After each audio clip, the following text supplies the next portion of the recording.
All right, hello everyone, and peace of Christ to all of you. Please invite your friends and share the links. Yesterday we made a video, but sadly, maybe one or two of you only download the video, and look like, and even the video I made it before that, only very few, three people they download the video or five. The one about Muhammad being a white supremacist. Uh, as you know, I don't keep my videos on my channel. And when you don't download them, you show that you don't care and you don't support. And if you are a Christian, that's mean you are a Christian by name.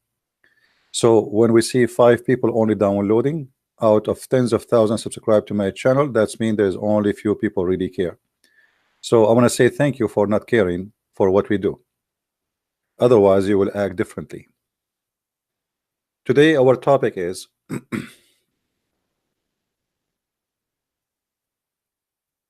why Islamic countries, the top happy countries in the world, are Islamic. Now, for sure, this is absolutely fake news. I'm just being sarcastic.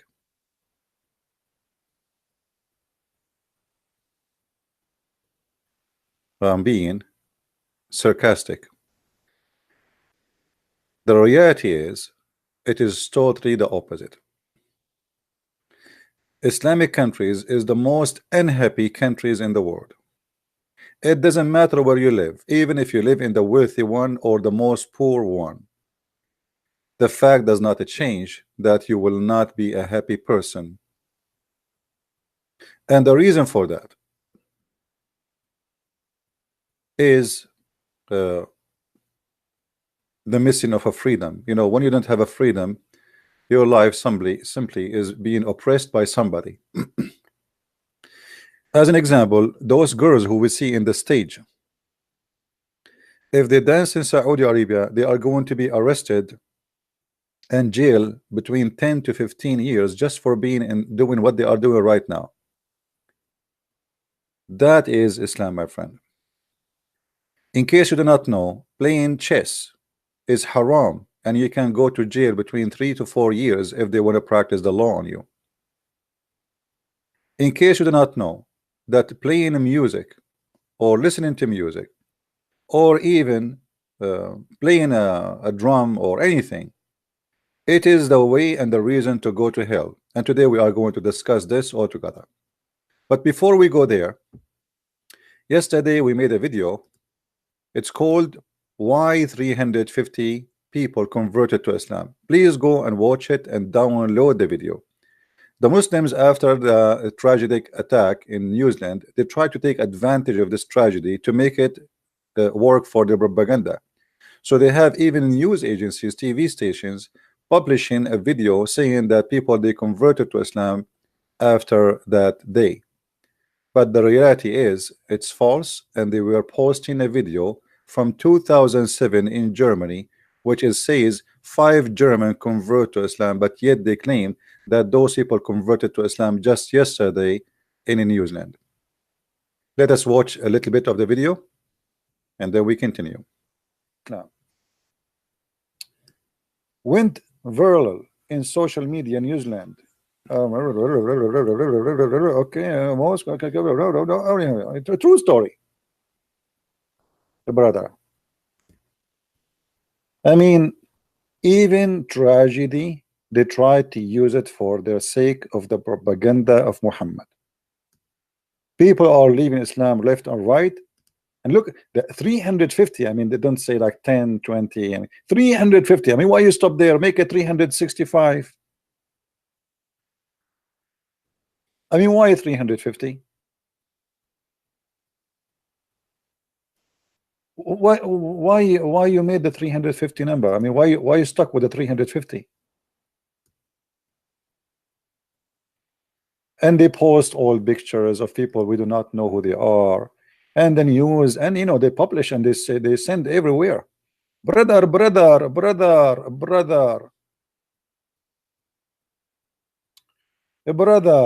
true news, brother, true news. Shahid Sadaki. All right, so this is what was the video is about. You can download it. You can just search for the following title and you can download it wherever you find it. All right, Why 350 people converted to Islam in New Zealand after a church, and you will see how popular this post between Muslims are posting this everywhere. As you see here, this is in the front news in Google. 50 Muslims killed in New Zealand, 350 accepted Islam.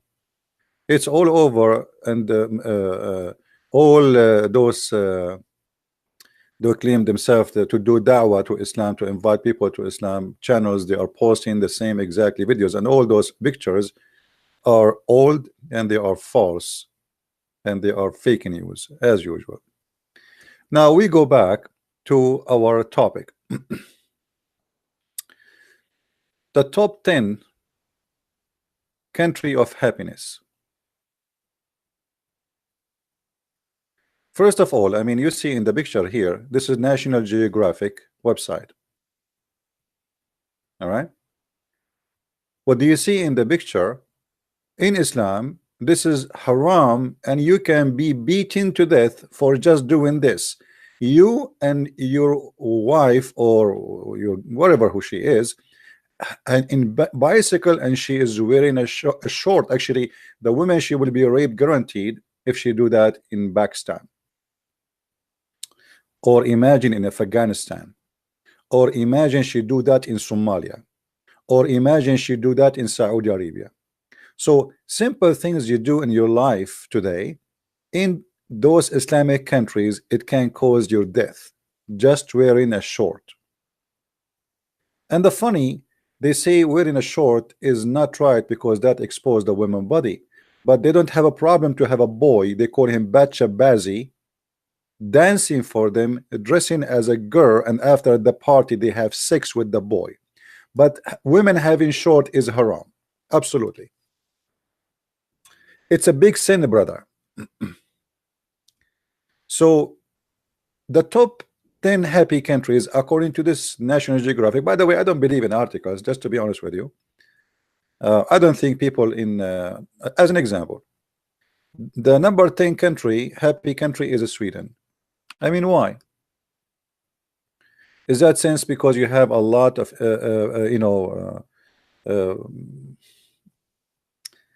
I don't know what to say. I mean, in the last years, Sweden maybe was really the best country to live in before, but now because of the open policy for immigration and anyone can jump in the country, including people who they can be a rapist, how Sweden can be the most happy country, but it still look like it's holding itself to be one of the best. So it is number 10, and then Australia, and then New Zealand, and then Netherlands, and then Canada, and then Finland, and then Norway. Now I guarantee you that those numbers are not really accurate. As an example, I mean, why in the world somebody who live in Canada will be the most happy person, number 6? That's not really accurate. It can't be true. However, the point here that none of those countries, which is maybe to be considered the best, and you can have a different opinion about each one of them, is none of them is Islamic. So what is the secret? Why Islamic countries don't make it to the most happy countries in the world? Let us see some of the reasons. Islam promotes sadness and anger. As an example, if a person he want to have fun in life, what he do? I mean, have fun without hurting others. What he do? I mean, what we can do? What we as a human have, something right to do, and we can do it without hurting others. It can be considered as fun. The Quran says that those who spend their time speaking about anything except Islam, they are evil people. They are bad people, and Allah will send them to hell. In chapter 31, verse number 6, it says, وَمِنَ النَّاسِ مَنْ يَشْتَرِي لَهْوَ الْحَدِيثِ. What does that mean? There's people who they speak about things which have nothing to do with Allah just to misguide you. So the second you start talking about art, start talking about the music, start talking about anything, it's not about Allah and Muhammad. Obviously, you are a person who are trying to misguide and mislead people from Allah. Now, somebody might say to me, "Well, what does have to do with what you are saying? This is a metaphorical, have different meaning, and have nothing to do with what you are saying." Well, we have Muhammad to explain to us what is that mean. You know, uh, like what Muhammad said about the music, as an example. This is one of the examples how people they can mislead you. Uh, I will show you, and I will start from simple stuff. Bill. All of us, we have a bill, either in your phone, either or in your door. Even that is a musical of shaitan.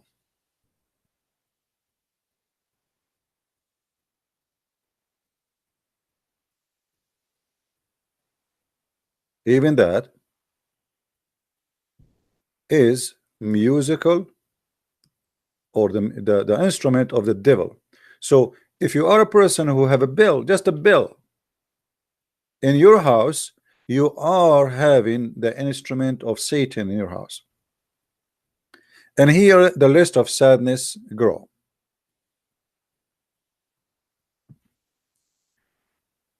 Angels will not enter a house which there is a small bell or a bell. That's it. You are ugly, you are disgusting, and you are cut off the mercy of Allah. For what? Because you do have a bell in your house. Sorry, I know, I'm sorry for you. You have a bell, you are an ugly, evil person. I mean, if you ask yourself, why in the world, if I have a bill, this God is upset? I mean, did I kill anybody? Did I do anything wrong? What I did exactly? What having a bill have to do even with God? I mean, what's wrong with this God? So, all of us, like in a Christmas time, we have always this famous uh, uh, decoration for a Christmas, like a bell, etc., like jungle bells. Jungle bells for Muslims, jungle bells is the devilish thing. There's no jungle bells. It is haram. It is forbidden. It is from the devil, brother. And that explain why in the Christmas time millions of Muslims they have Christmas tree inside their houses secretly, because they are trying to bring happiness to their life, which is not exist.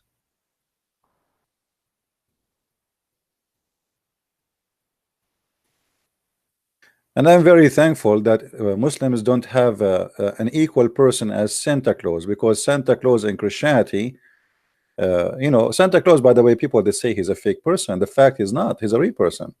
Many people they say Santa Claus is fake. This is because they're ignorant. Santa Claus is a real person, and he was a good man, very wonderful man, who spent his life trying to make children happy, not like Muhammad, the child molester. So Santa Claus is not a fiction, as many they start saying, especially atheists with their stupidity. Uh, you can go and search his history, his name, where he lived, even the house where he lived in is exist. Uh, Saint Nicholas, yes, he is not a fiction person. So imagine the Muslim, they have someone equal to Santa Claus.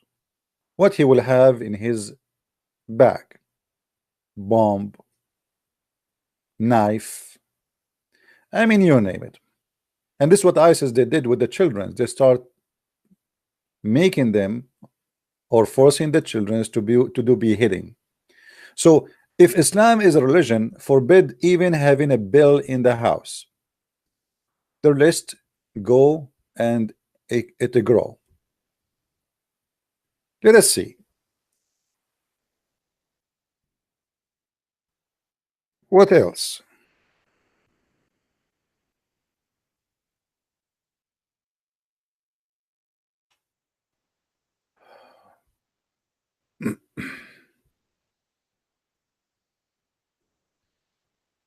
Here, by the way, here you see the hypocrite Muhammad. He was forbidding the Muslims from dancing, forbidding the Muslims from having music, forbidding them from being happy, but yet he have a bunch of slave black girls dancing for him and singing. And uh, uh, when Abu Bakr he entered the house, he shouted at them and he said, "What? The devil instrument is in the house of the prophet?" Do you see it? Muhammad was saying to the Muslims all his life that the music is haram. The music is from the devil. The music will take you away from Allah. And then Abu Bakr he entered the house of Muhammad. He have a bunch of young beautiful girls shaking their asses and dancing for the prophet. And Abu Bakr he said, "Oh, this musical instrument of the devil in the house of the messenger of Allah." Do you see it? Hmm. Okay, guys, just hold on a second. I am making yogurt. Do you know how to make yogurt? I will teach you. Uh, Here you will see the hypocrisy of Muhammad. Slave girls are singing, and suppose this song is about Muhammad being victorious. So you can sing about Muhammad. Muhammad listening to a song about Muhammad. Muhammad singing, listening to a song about him bringing Islam. It's fine. And girls are singing. It's not haram. It's not haram. Even they are not his wives. It's okay. And they are playing with the drum. It's not haram. But if you do the same, my friend, you are in trouble. So now the Muslims, because of this, they say the only song is not haram is the song the Prophet was listening to, because the Prophet he listened to it. This is the only song is halal. All right. If we continue,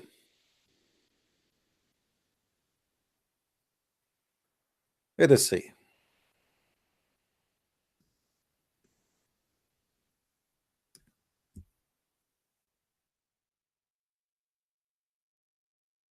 Muhammad is speaking badly about the Muslims, and he said that he heard the Prophet saying, "From among my people, followers, there will be some of people who will consider illegal sexual intercourse." But Muhammad, all, or let us say 90% of his sexual intercourse were illegal.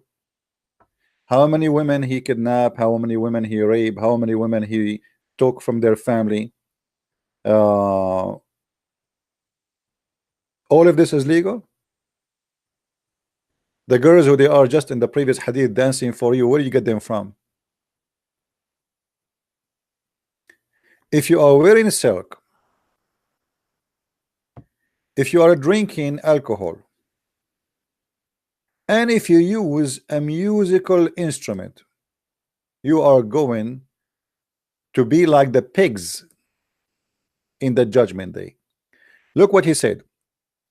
Allah will destroy them during the night and will let mountain fall on them, and he will transform the rest of them into monkeys and pigs, and they will remain so still the day of resurrection.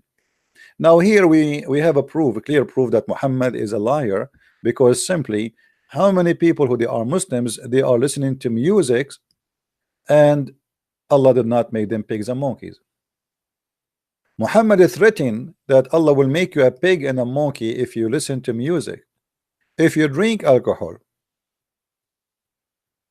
if you have illegal sexual intercourse.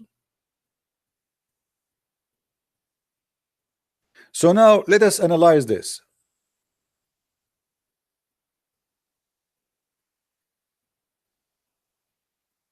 Illegal sexual intercourse is haram, But Muhammad, he allowed Muslim to have 1 day or 1 hour or 1 night stand or 3 night stand. If you remember, Muhammad, he said,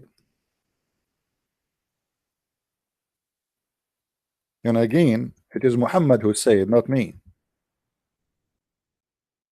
Any man and women, they agree to have, and the Muslim here, they put between two bracket, temporarily marriage. The fact this is not a marriage and this is temporarily, yes. But to care to hide the shame of the prostitution of the Prophet of Allah, they claim that this is marriage. Since when a marriage can be temporarily? Since when marriage you hire a woman by paying her money to open her legs and you call that marriage, and then you say to her, I want you to open your legs for me, excuse my language, for the coming 3 hours or 3 days, and I will pay you $100 or $10. And if she agree, that according to Muhammad or the Muslims, they call it marriage. The fact in Arabic does not say anywhere the word marriage. It says any man, any male, any female, they agree to associate, to live together, to have boom boom together. أيما رجل وامرأة, as you see with me in the screen for those who speak Arabic. أيما رجل وامرأة توافقا فعشرة ما بينهما 3 ليال فإن أحبا أن يتزايدا أو يتتركا تتركا. Any male and female, they like to live together, which means have sex for 3 days. If they like to increase, they can increase. If they like to decrease and let it go, they can. So when Muhammad, he says, my people will make it legitimate to have sexual intercourse, he was talking about what? If you can even have a woman, all what you need to do, just do it according to Allah, by saying to her, hey, I want to F you, how much you want me to pay you. And the women, she say, okay, we have to do it halal way. Okay, I have to pay me $10. Okay, for how many hours? For 5 hours. Oh, don't you think $10 is so expensive for 5 hours? I don't care. This is business. Take it or leave it. This is halal. So when you hear Muhammad is speaking about illegal sexual intercourse, you die laughing and you think this guy is like the rest of the Prophet. He is against illegal sexual intercourse, when the guy, he promote everything to be illegal, to the point even we have Muslims, they say to us, in heaven they will have sex with their mother. Do you remember? How many of you remember? I don't know how many of you actually download the videos, but I guess not many.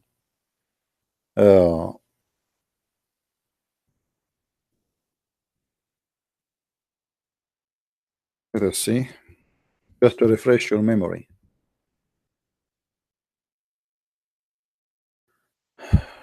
Just refresh your memory.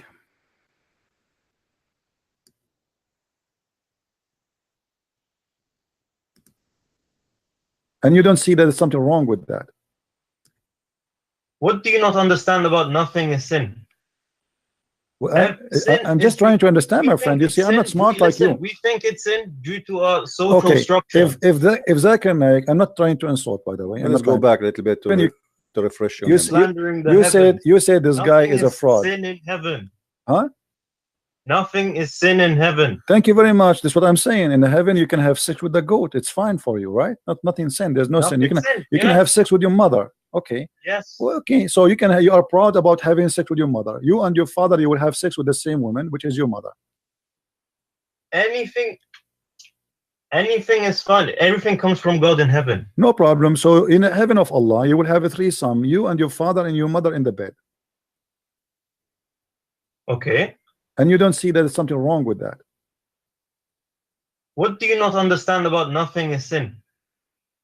Well, I'm just trying to understand, my friend. You see, I'm not smart like you. We think it's sin due to our social structure. If that can make, I'm not trying to insult, by the way. I'm not trying to. So anyway, why you don't understand there's nothing is sin in heaven. So look at what Muhammad did. Muhammad, he made the Muslims very stressed, and he manipulated their mind, saying to them, in the heaven of Allah, you can F your mother, you can F your sister, you can F your grandmother, even you can F Muhammad himself. And actually later we will speak about, and he said, yes, so what? Actually, I asked him, what if Muhammad Ali Clay, he wanna have sex with you? The guy, he said, and you can hear it, he says yes, like he was excited. So what Muhammad did, he corrupt the mind of the human being who supposedly a believer in him. In the same time, he oppressed the person who don't believe in him, but yet he is born in a Muslim family. So now if you are born in a Muslim family, you have no choice to say, I don't accept this. Because who are you? You are just a Muslim and you have to obey. Your opinion is who nobody care for it. You are no one. You are nothing. You are just a Abdul. And as long you are Abdul, you just obey. So Muhammad here by saying that the one who have sexual intercourse illegally, which means you have to pay a woman, hire her, that will make her legal. Is if you have a girlfriend without paying her, this is haram. The women, she have to take off her panty when you agree about the payment and for how long. Now the Muslim, they say that later Muhammad, he abrogated this and he forbidded it.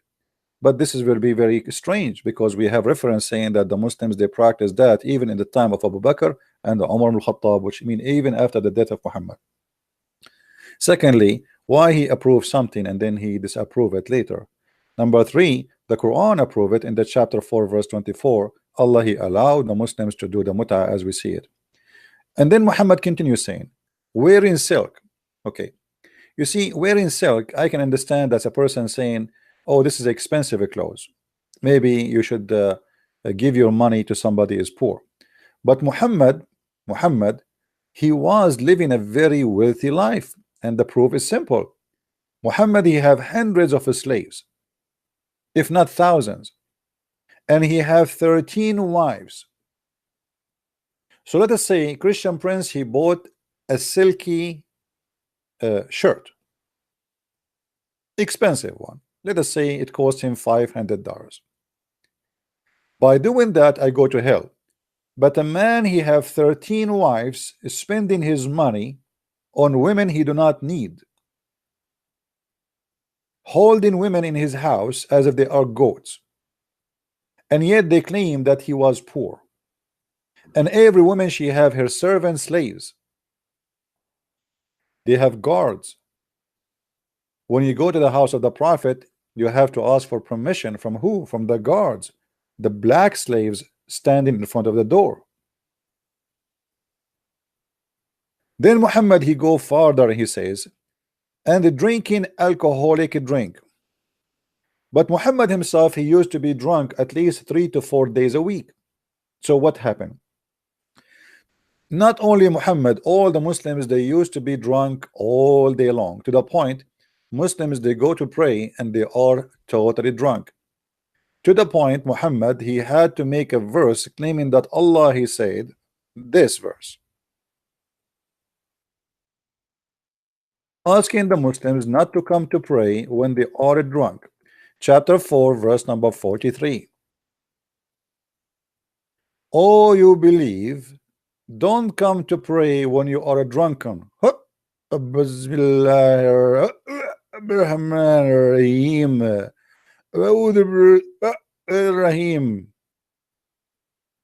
So the apostles of Muhammad, they were drunken during the life of Muhammad, and they are drunk when they pray. And the reason Muhammad, he made this verse, because people, they start laughing to death at the believers who they are standing behind the prophet, and they are falling apart because all of them, they are drunk. So Muhammad, in order to stop this humiliation for his religion, he did not say to them don't drink, and he did not dare, because at that time he was weak. He don't want them to leave. And the same time, he himself need to drink, and he want to drink. Muhammad, he forbade drinking when he himself got sick and he cannot drink no more. If you remember, the hadith says that Muhammad, he died because of a poison he ate in Khaybar.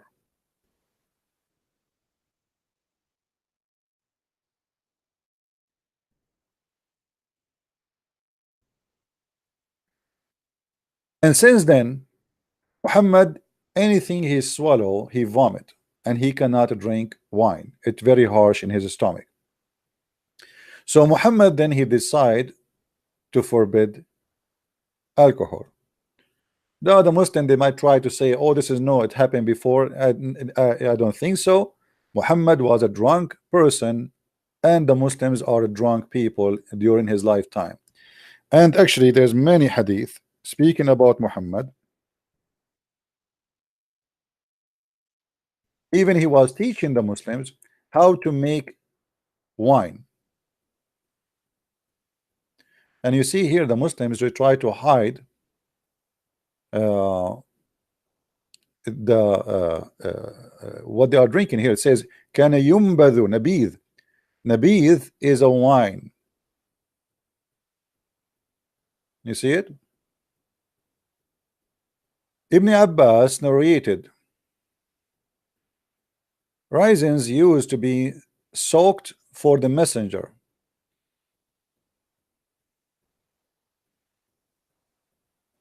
The fact here what they are saying that they use to make from the grape wine for the messenger, and he drink it. He drink it. Look here what I mean the translation.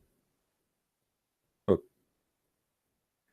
here, if you read, it doesn't say anywhere about the water. ينبذ له الزبيب في السقاء فيشربه. Here they add, they said in a water skin. Yeah, okay, this is a water skin, but there's no water there. So what is inside?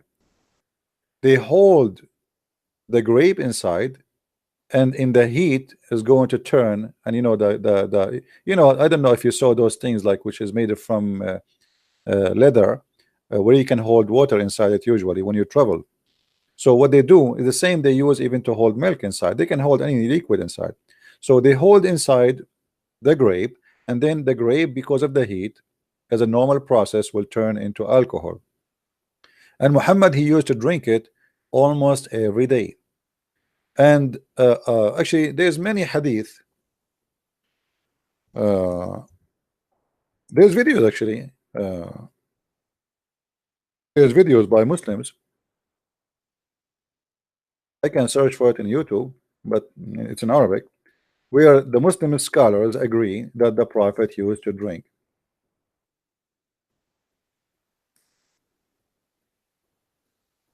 See, all those videos are talking about the Prophet drinking alcohol. Those are scholars, very well known people. And not only he used to drink wine, actually, the Prophet he used even to do ablution with wine. You believe it?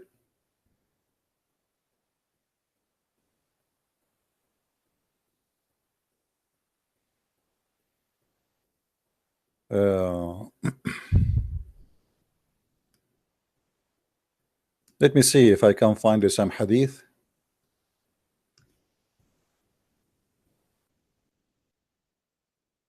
We were with the Prophet, and he asked something to drink. A man from the company, uh, here it says supposedly the Prophet he don't want to drink.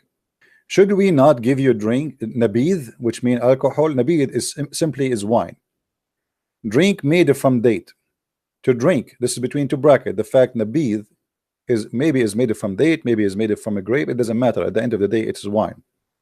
Shouldn't we give you nabidh? He replied, yes. The man went quickly and brought a cup of nabidh. The messenger of Allah said, and peace be upon him, he said, why didn't you cover it up, even by putting a piece of wood on it? Muhammad was teaching the man how to make it. Uh, let us see. Different hadith. Hmm.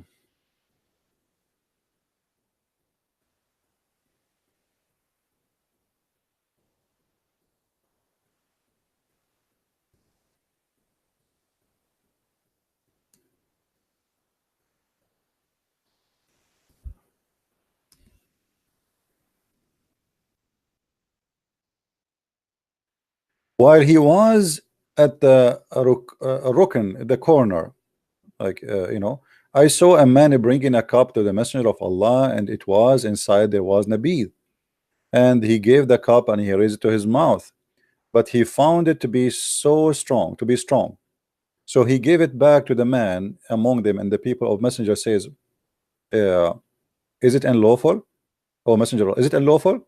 He said, bring it, bring the man to me. So he was brought to him. He took the cup from him and called for water, and then he poured into the cup, which he raised to his mouth, and he frowned. Then he called for more water, and he poured into it. So simply what Muhammad saying, if the wine is strong, break it with some water. And the funny here, you will see the Muslims, they are not translating the word nabidh. You see here, did you notice here? I mean, why the Muslim did not translate the word nabidh? Because they don't want you to show you that this is nothing but wine. What the point of it translating the whole story, but you don't translate the word nabidh? Why you keep it nabidh? I mean, what is equal to this? There's no equal word for it.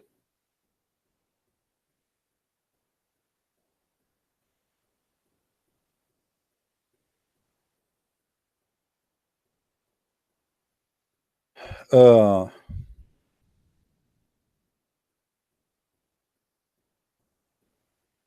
let us see different. Actually, there's many. We can like there's many other books actually, but we prefer to show from the most accepted books for the Muslims. Uh, um,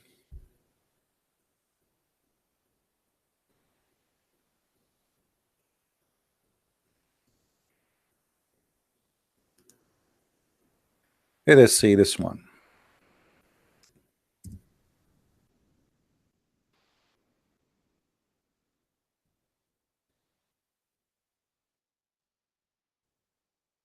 On the night of the genie, the messenger of Allah said to him, do you have water for ablution?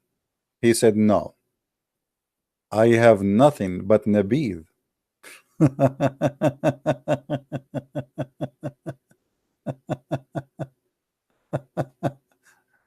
Ah, oh boy. So Muhammad, he did ablution with nabidh, and here look at the translation, how they try uh, uh, to fabricate, and they say here, look, uh, i.e. there's no harm from mixing the two, and they says here good deeds and pure water.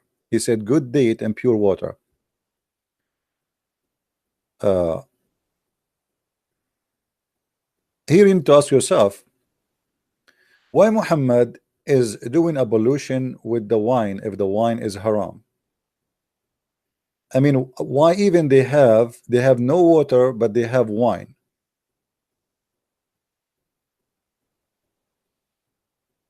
Oh, we can find tons of other stories, and actually I wish I can play for you uh, the video where Muslims speak about the Prophet, because whatever I say, the Muslim, they will say this guy is lying. uh,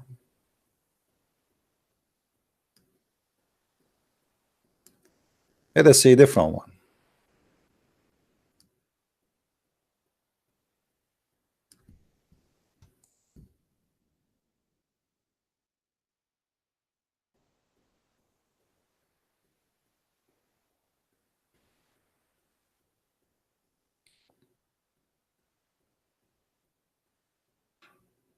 Hmm.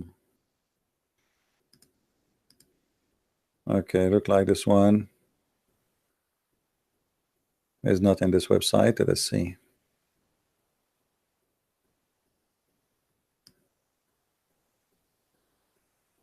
Anyway, even the Quran, I mean, why want to waste our time with the hadith? Even the Quran, Allah, he claimed that nabid and wine and alcohol is a miracle from Allah. uh,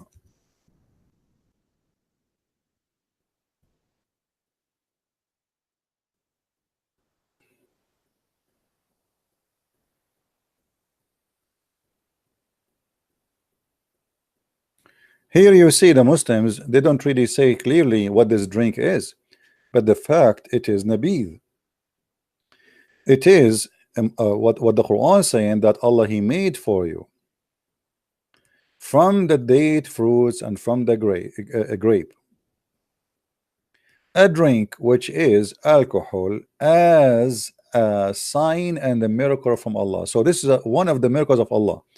Let us change the translations to see if one of them can come to be honest, and he say clearly that this is alcohol.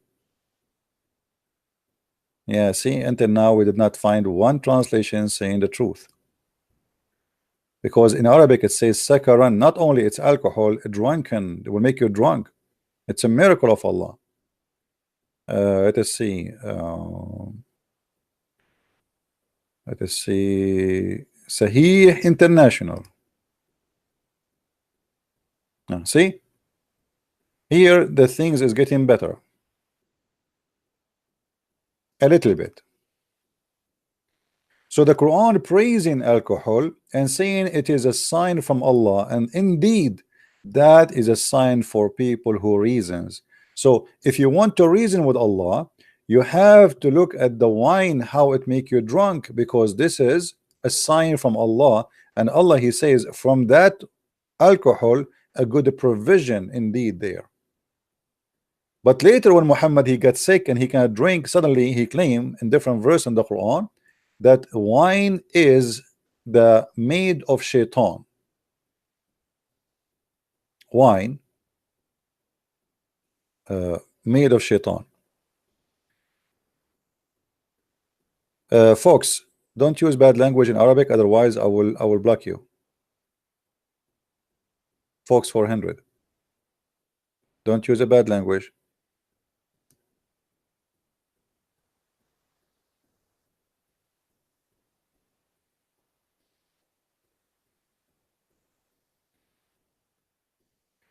Anyone will use a bad language in the chat, I don't care who you are. You are a Muslim, you are a Christian, you are a Hindu, you are a Buddha, I will ban you. So this time we give you time out, next time we'll ban you. You can speak your mind, but don't use bad language. Not even against Muhammad. Don't say the F word, don't say anything like that, because that will not make a point. Here we are here to teach, not to call names. So now we go back. What is else can make us happy? You cannot have alcohol, you cannot have a music, and if you do that, Allah will make you a pig and a monkey, as Muhammad he said in the judgment day. Actually, not in the judgment day, right away. In the night, you drink it, and the night Allah will come to you and He will let the mountain fall on you, and He will make you a pig and a monkey. Allah will destroy them during the night. So if you play with some music at night, Allah will come and He will destroy you during the night. So now I cannot play music, I cannot have party, I cannot sing. What I can do? Maybe I can play chess. Finally we found something. It is not haram. What about playing chess? Is playing chess is haram in Islam? The answer, yes. Even chess is haram.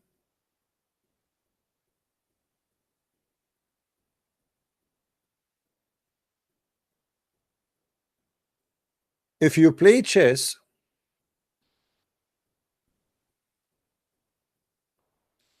you are committing a big sin, and Allah will punish you badly.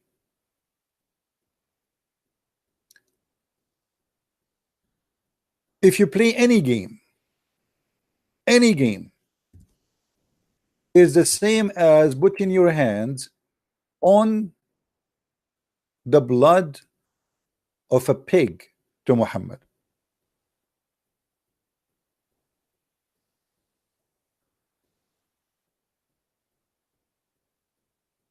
Do you see it?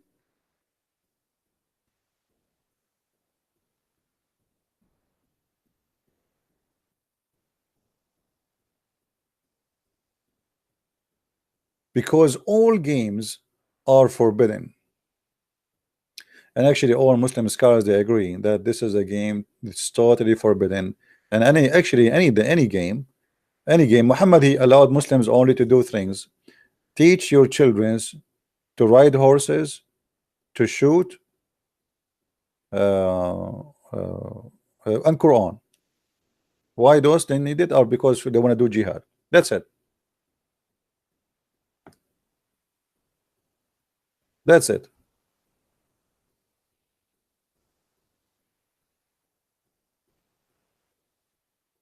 So what we have left in our life to be happy? If you live in Saudi Arabia and you go out in the street where everything is haram, forbidden. I cannot buy a guitar to play a guitar when I'm home. I cannot play music when I am home. I cannot play a game when I am home. So what I do during my lifetime? Muhammad, he wanted to be sure that you as a Muslim, you will be only subdued to him, and the excuse is Allah. But we showed you how Muhammad, he have slaves, girls dancing for him, and they are having party at the house. And Abu Bakr, he said, the instrument of shaitan in the house of the Prophet. Even having a bell is haram. What about even having a picture? What about if you want to be an artist?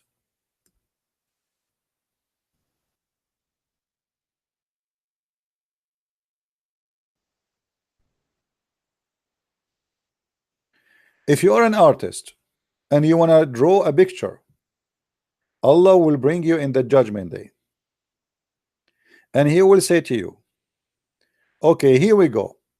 This is the picture you draw. I want you to make it alive.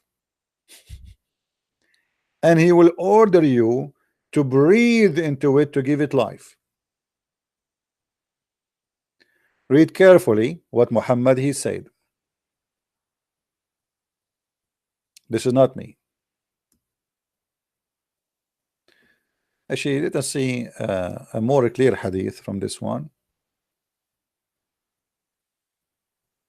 The Messenger of Allah said, whoever make an image, he will be punished until he is commanded to breathe a soul into it, and he will not be able to do so.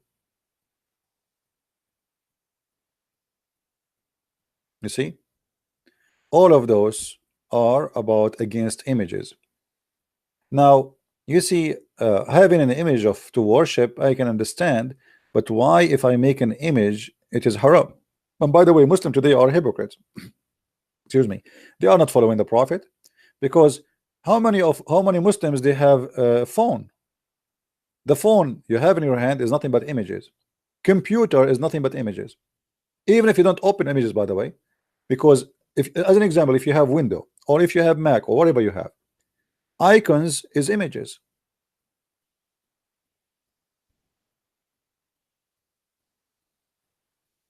Icon is an image.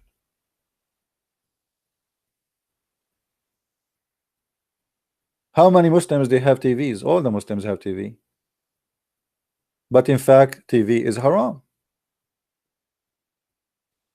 because TV is nothing but endless images broadcasted from somewhere.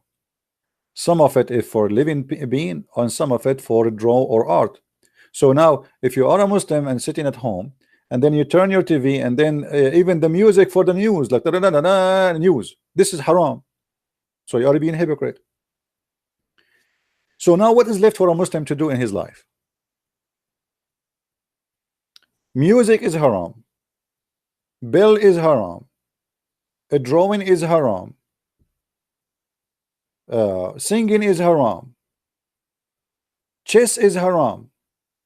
So what we will do?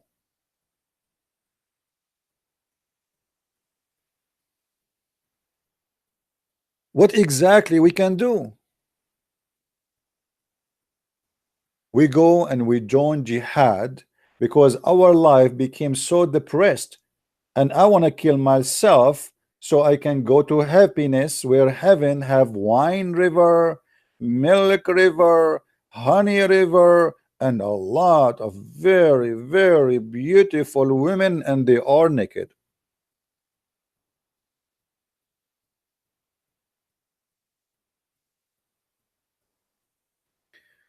We have a person, his name is Ison. He said, after listening to you for 5 months, I accept Jesus. Glory to the Lord, my friend. I don't know why Google restricted your message. This guy, he just said, I accepted Jesus, and Google restricted his message. You see, Ason 1. He said, after listening to you for 5 months, and now the message is retracted. I know why is that. That's funny. All right. Well, we are good for you, my friend, and we are happy for you that you accepted the Messiah, and we pray that the Lord will open your eyes for better and for the best for you and your family and people around you. Uh, if you look at this, you will see that Muhammad is trying to bring nothing but depression in the life of Muslims. So their life became in what now? Focus in what?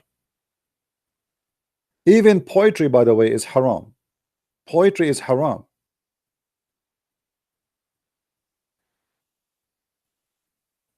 The Arab, they used to do something is called saja. What is saja? Saja simply is Quran, the same as Quran, but it's better quality. But since Muhammad, he started doing saja.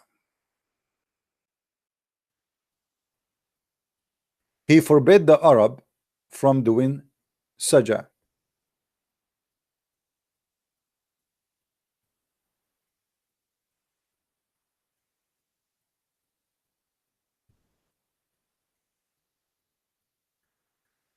You see here, by the way, the Muslims, they give a false translation for their hadith.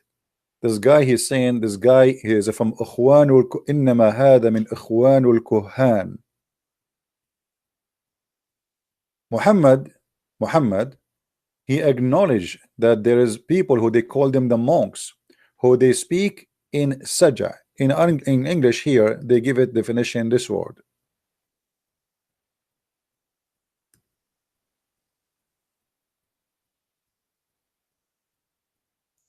Muhammad, he was in love with this kind of a speech, which is the same as rap music, you know, rap songs.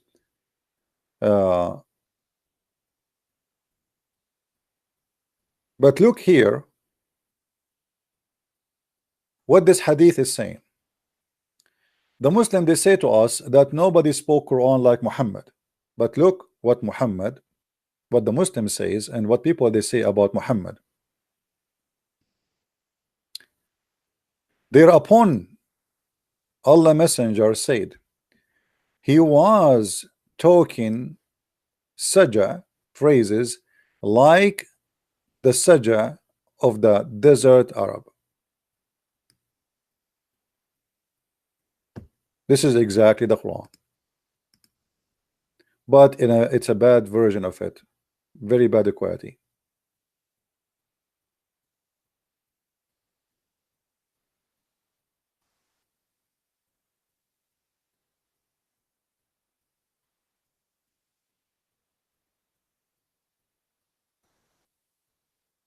So now what we will do as Muslims, what and how we can be happy. The 10 happy countries in the world, none of them is Islamic. And actually, those countries, the good news is, the more number of Islamic people will be there, those countries will lose happiness. Attack in a Christmas market, attack in etc., attack in a, you know, you just name it. Just wait for what's coming. Already, it's happening for the last 20 years. And we pray that people who they are happy, they will stay happy. It doesn't matter which country they are from, which ethnic, what color. But this is not the point. The point is Islam is meant to oppress a human being. So he go mad and he start doing what is wrong. Do you ask yourself why somebody want to drive a truck full of TNT or S4, C4, and he wanna explode himself? What is the purpose of that? I mean, why you do that? Because Muhammad, he made the Muslims hate their life because there's nothing left. What he can do? Everything is forbidden. Music is forbidden. Games is forbidden. Chess is forbidden. Singing is forbidden. Playing anything is forbidden. By the way, football is forbidden in Islam. You see in Saudi Arabia now they are doing football. This is haram. This is not Islamic.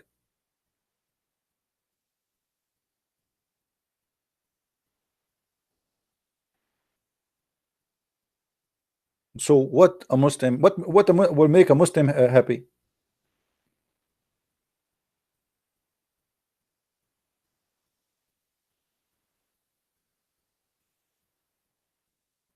Nothing. So your life became in what? Eating and having sex with your wife or sex slave. That's it. That's your life. You can do nothing. You know, there's an Arabian series to make fun of how we Arab live in the Middle East. There's a guy. He went with his family to picnic. You know, picnic, like let's have fun. It's not haram in Islam to have picnic with your family. You can, but it's haram that people they can see your women. So what we would do? He took them to picnic, and let me draw this for you so you can understand what I'm saying. I have to use now my specific skills of art, as you know. So imagine you go with your wife.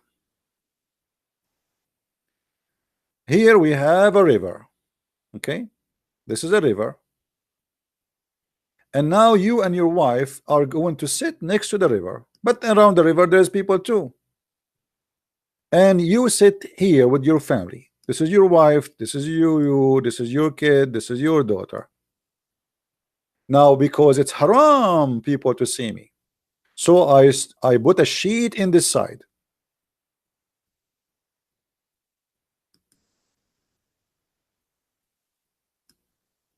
And then there's people, they stop here. Oh, they can see us. So we put a sheet in this side. When I say sheet, I'm saying like a curtain, you know, like a curtain. And then there's, oh, a guy and his family, they sit here, they can see us. So I put a curtain in this side. And then there's guy, he is from the other side of the river with his family, they are sitting here. So I put a curtain in this side. So why I'm going to picnic?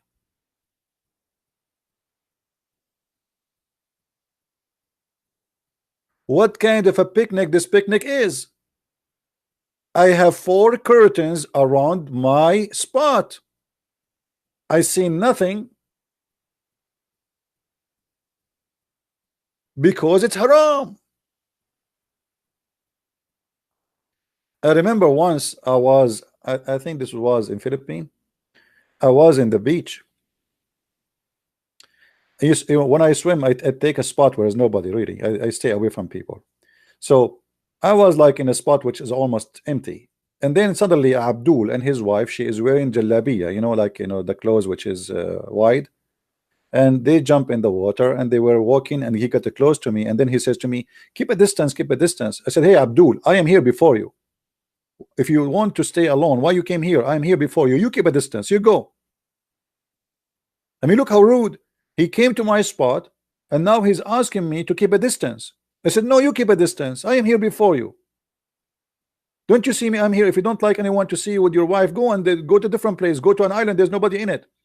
He screamed at his wife. The coward did not even dare to answer me. He screamed at his wife. He said, get out, get out. And he came out with his wife. And you should see his wife. Her body is all the details is showing because she is not wearing anything underneath. And when you wear wide clothes and it is thin, you know what will happen when you get out of the water, right? You know what I mean? The details of her private part is all over. I mean, you can see her nipples coming out. But now she is wearing jalabiya. She is not wearing a swimming suit.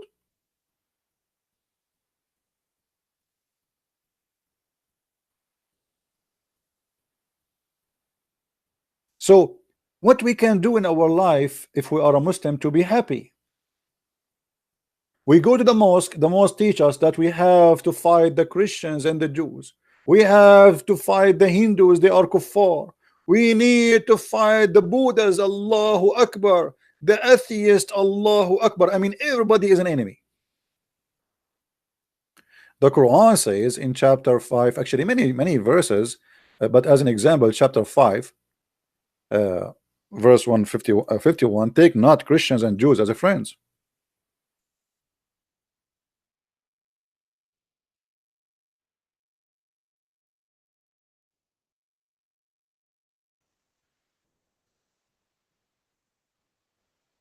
And not only the Jews, by the not only the Christian, Allah he said in chapter 5 verse 14 that Allah will spread hatred between them, because usually I mention this only because I am a Christian, but Allah he mentioned that to the Jews, that Allah will spread hatred between the Jews in chapter 5 verse number 64.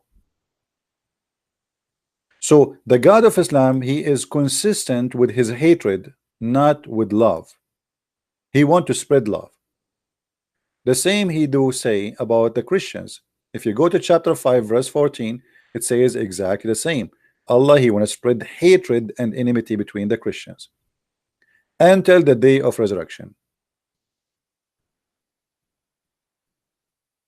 So now we have a good idea why a Muslim person is not a happy person, because what is left for him to live for? What is left? This is about the Jews.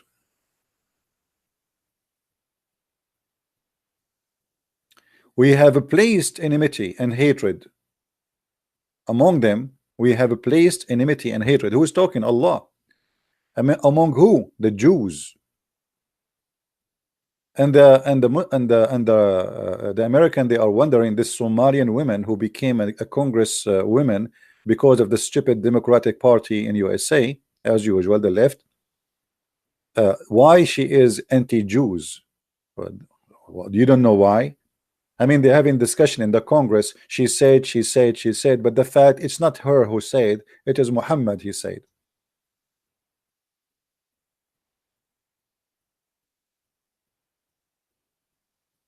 Among them, Allah saying, we have placed enmity and hatred till the day of resurrection.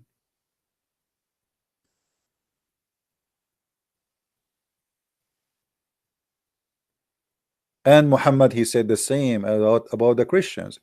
Allah, he will spread hatred and enmity between the Christians until the judgment day.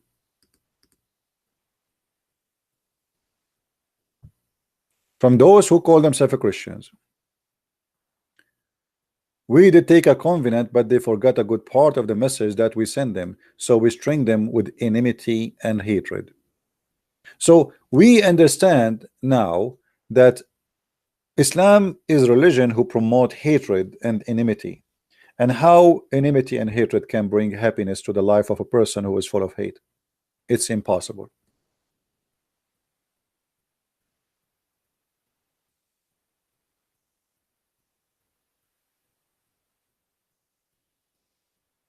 Do we agree?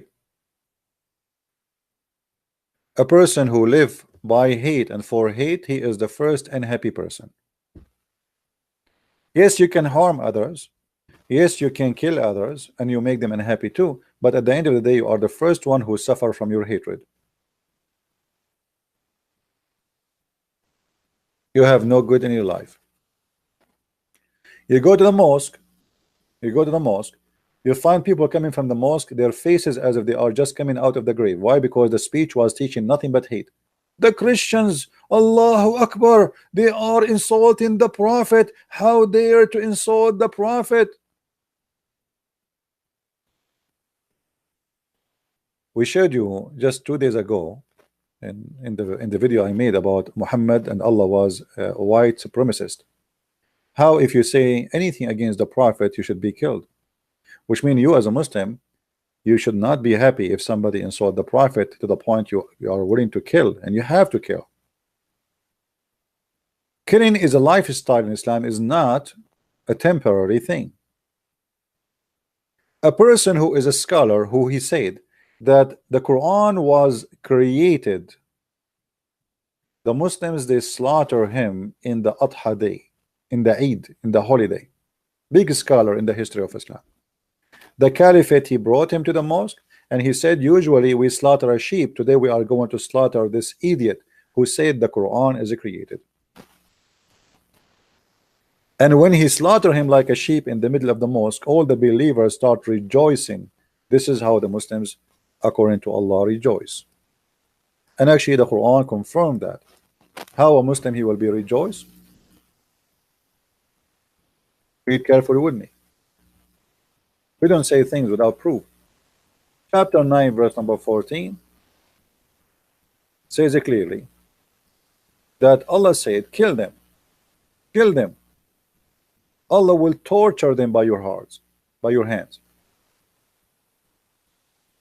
By the way, it doesn't say punish them. This is a false translation. It says torture them.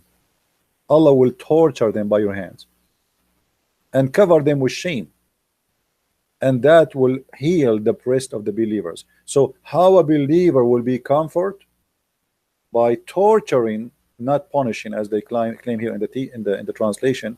By torturing, that will make your breast healed. Change the translator.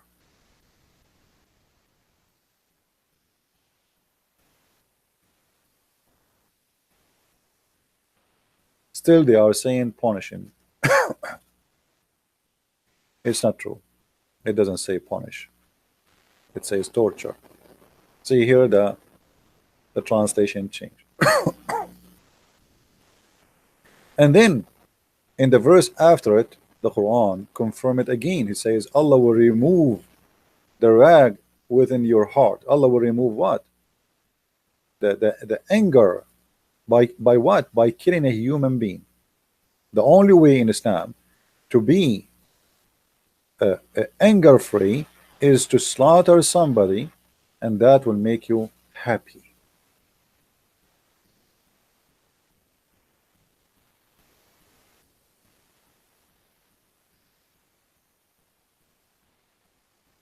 Do you see it? I'm not making things up. This is the Quran in front of you. Chapter 9, verse number 14, verse number 15.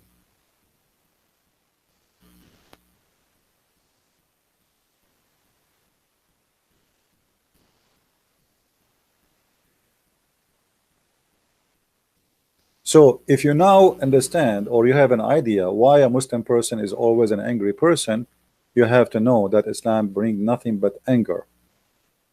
Somebody, he made a cartoon, millions of people want to kill immediately. And the funny, the Prime Minister of New Zealand, she was playing Quran in her parliament when they opened the speech, just to show support for the victims. Me myself, you know, I feel sorry for those victims, but playing Quran, which is the root of the problem, is a stupid thing. I mean, do you know even what he is reading for you in the Quran? What he was reading for you? Don't think that those who they are murder for the sake of Allah, they are dead. But he's talking about killing the infidels in the same verse, same chapter.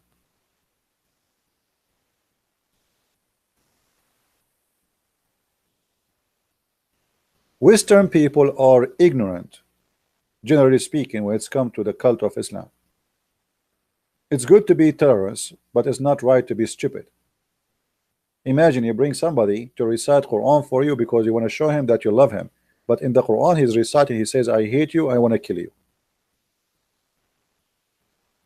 I mean, how silly, how stupid that is.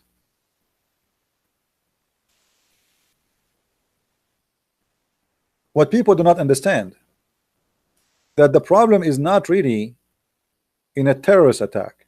The problem is how and why people become into terrorism. Fight the Christians and the Jews and kill them. Chapter 9, verse number 29. Unless they convert to Islam or they pay you jizya, money to live. Pay or die.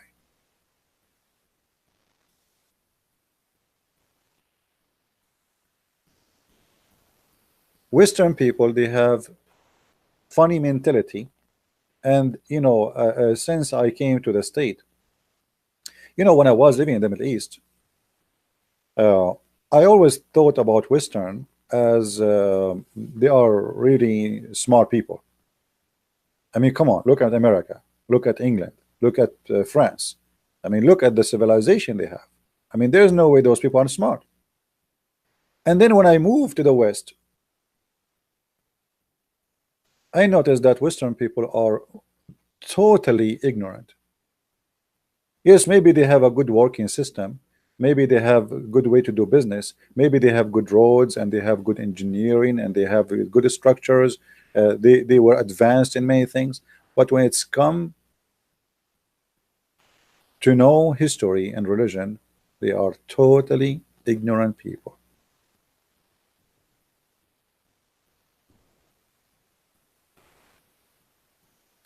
I remember once a Western guy, he sat next to me. I was drinking coffee in a coffee shop, and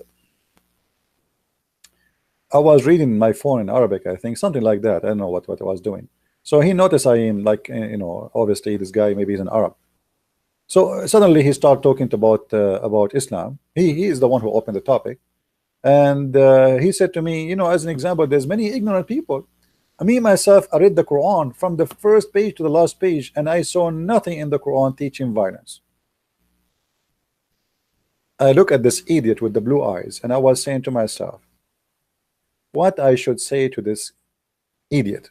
Say to him, you are stupid. Use the term I use when I speak to people in a chat room. And then I said to him, so you did read the whole Quran? He said, yeah, the whole Quran. From the first page, trust me. I did read it carefully from the first page to the last page. I said, are you sure? He said, yeah, I'm not kidding with you. I'm telling you. And I said, well, I don't think this is right.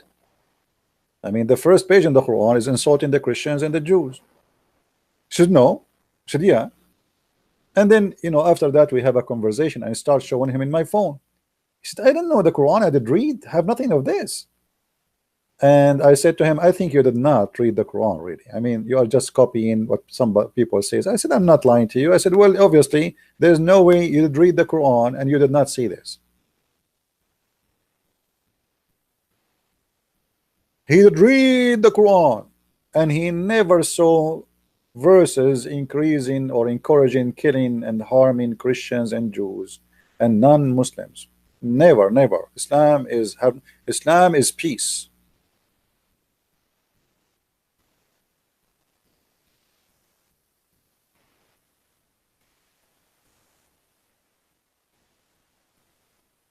Right?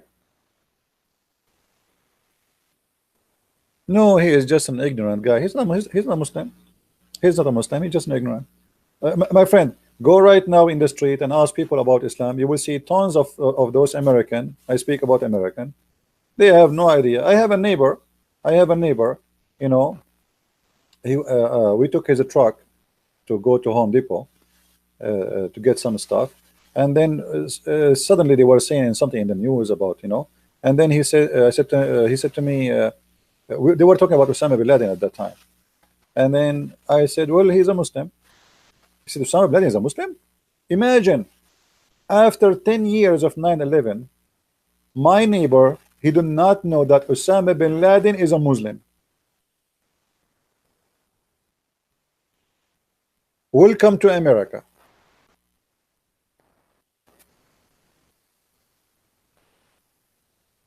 The guy, he was shocked. You really, Osama bin Laden is a Muslim? I said, no, I think he's a Hindu.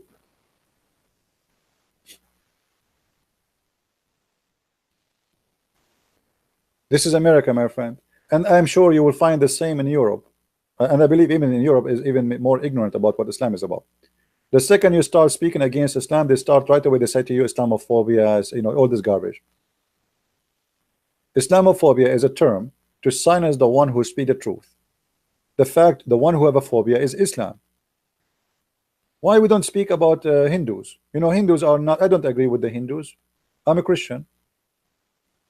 Why the problem is Islam? Because if you go on right now and count the last 30 days terrorist attacks, you will find that all is involved Islam. Like, after a year or two, finally there's a guy who is doing a terrorist attack. He is not a Muslim.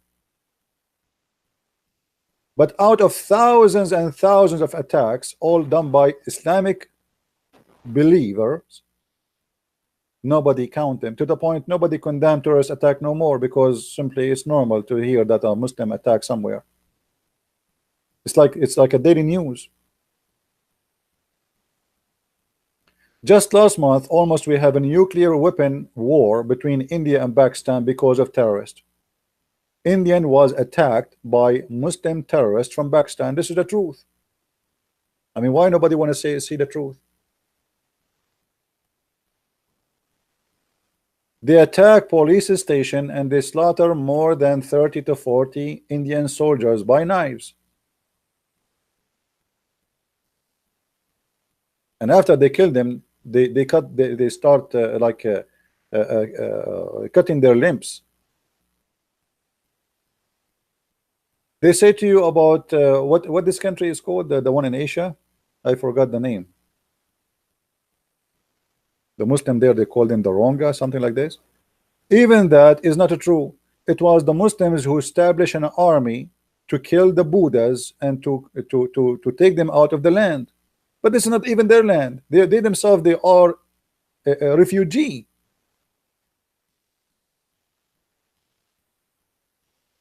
In Burma, yeah. And I remember I made a video, if you remember, the Muslims, they publish a picture about a woman. She is dead and she have a child in her chest. Anyone remember the video I made it? Allahu Akbar, the Buddha's people, they are killing Muslim women, Allahu Akbar. And later we found that this picture is taken from an Indian movie. Yeah, many more. Yeah, Myanmar. Yeah, not Burma. I think it's a name, right? It's the same. Myanmar is Burma is the same. It's like different new name. Maybe it's the same, I think. So anyway, and exactly the same happened yesterday. Yesterday, the Muslims, they published this videos in their in their news TV that 350 people converted to Islam after the attack in New Zealand. And then we find that this video was taken from an old video 2007 from Germany, and the title of the video saying that 5 people converted to Islam. 5 people converted to Islam. You know, it's all over Islamic news. If you search right now, let me do it in the front of you. 350 people converted to Islam in New Zealand.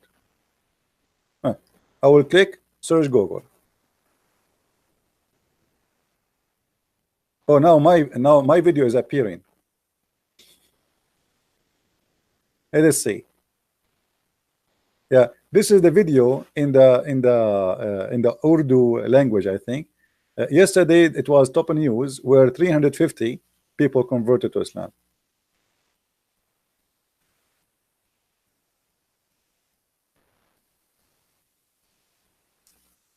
And people, they start getting them busted.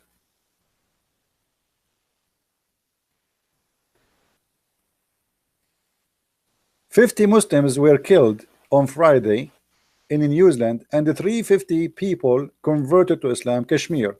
You click in the link, the page is not found. They took it off because we got them busted.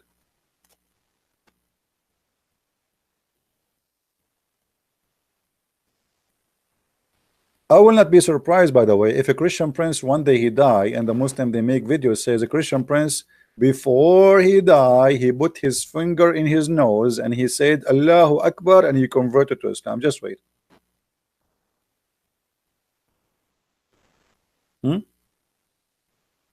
It's happening.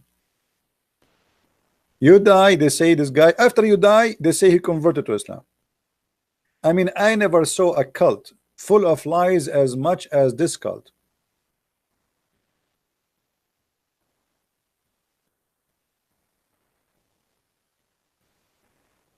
This is why I should not die. No, actually, I love to die. You see, honestly, sometimes if I say to you, you will not believe it. I made a prayer to the Lord saying to him, please, Lord, make my life short. And maybe for you, you might maybe not understand why someone like me saying, please Lord, make my life short. You see, when you are an idiot, you can live, you don't care. I mean, what's happening around you. You know what I mean? When you are a person who can turn your brain off and you don't think about except like food, watching a movie, you know, I mean, normal stuff. Your life is more relaxed. Uh, for me, the world is disgusting.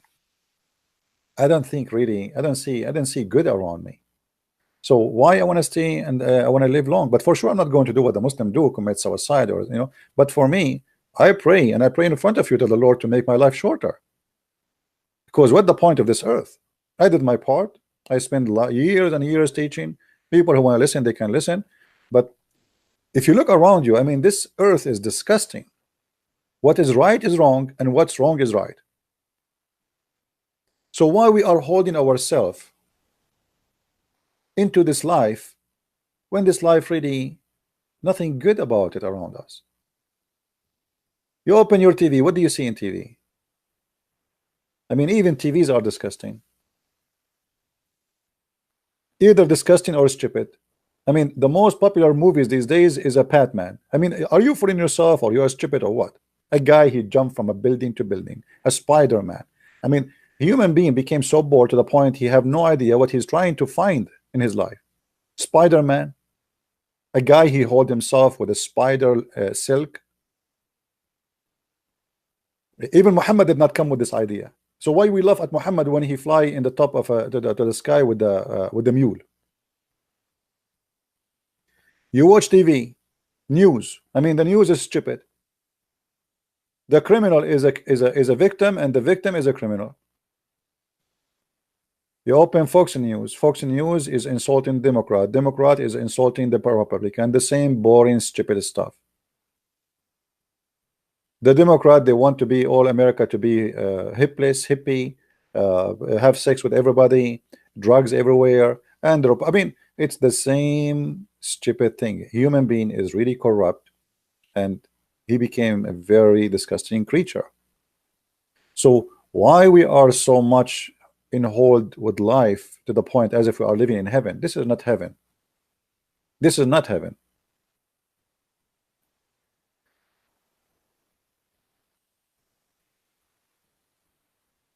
This is why maybe some of you might find it strange that I pray to the Lord in front of you to make my life short. I don't care really if I die immediately right now. As long as I'm a believer, my friend, and I believe that there's a place for me with the Lord, with the Messiah, why I want to care for this earth? But for sure, we are against committing suicide or doing something harm. I'm not speaking in a negative way. I'm speaking about reality. A person who don't care for what's happening around him, he will have a, you know, he will be relaxed. For me, I go to bed to sleep, my brain is functioning, is running. I try to turn it off, I cannot control it.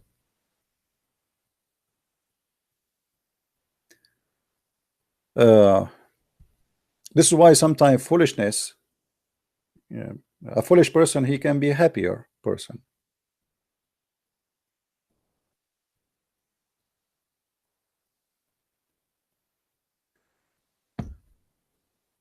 Good to be foolish sometime, isn't it?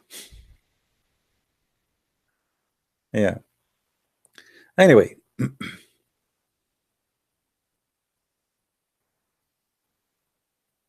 yeah, people who get hurt most is people who care most. That's absolutely true. Because if you don't care, I mean, whatever happened to your neighbor next door, you know, who care, right? And so you still enjoy what you do. But at the end of the day, if you are a person of a quality, you cannot lower your quality. This is how you are. This is how you are made. We should care for everybody. I care for Muslims too. I wish all Muslims to live in peace and to have nice life. Why not? They are human like us. Because at the end of the day, love and peace will return to all of us. You see, if Muslims, they learn the value of peace and love, then they will not think of harming someone as a Muslim. So the benefit is for all mankind. It's not only for the Muslim. If we can convince somebody to believe in the value of peace and to be civil. You see, you don't have to agree with the Christian prince. You don't you have the right to be upset from a Christian prince saying something about your prophet. But why you want to kill? Answer him, refute him. People, they say the F word to Jesus every day. No Christian saying I'm going to kill you for saying that. Yet Jesus for us is not a prophet, he's God.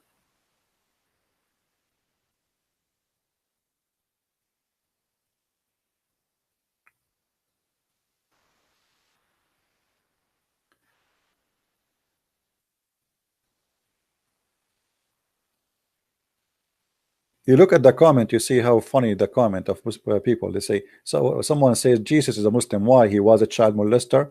If Jesus was a Muslim, why he did not slaughter people? Why he did not have sex with a child? Why he did not say beat your wife? Why he said the man, he have to give himself to his wife the same as Christ, he gave himself to the church. So when somebody says Jesus was a Muslim, that is an insult to yourself first, for you are being stupid.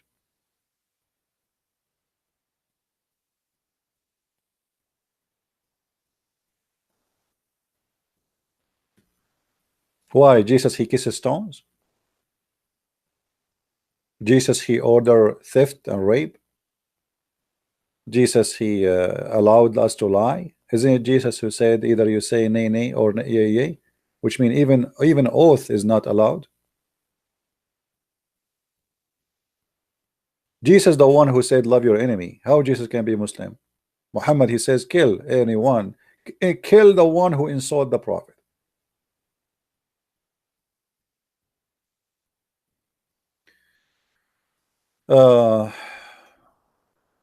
Noon die.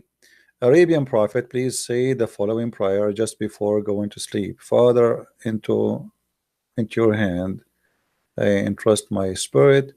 It is night prayer from the Old Testament. You will have a good sleep. Thank you, my friend Anun Dai. Actually, I appreciate this gentleman, Anun, because actually he is always he support us and by donation. So I mean, this guy, he don't hesitate always to support, and I appreciate all those people who support us. Your support is really needed. And thank you, Kyrgyzstan, Jakovic. Usually, by the way, forgive me for not saying thank you for those who give donations, because I know that you are not looking for me to say that. But for sure, absolutely, we appreciate your help.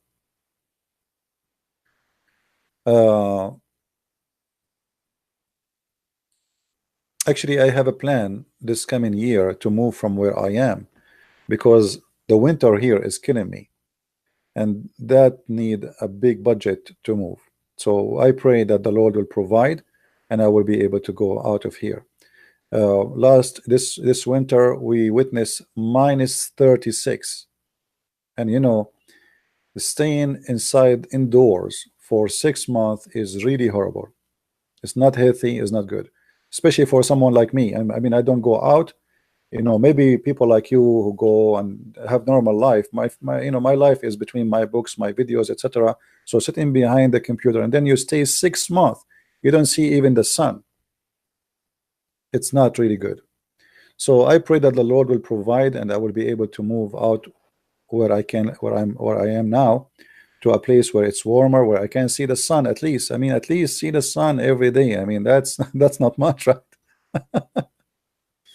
Come to Sweden. I thought Sweden is very cold too.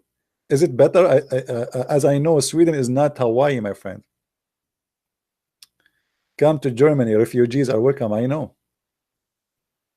Yeah. Don't say where you want to move. Don't worry.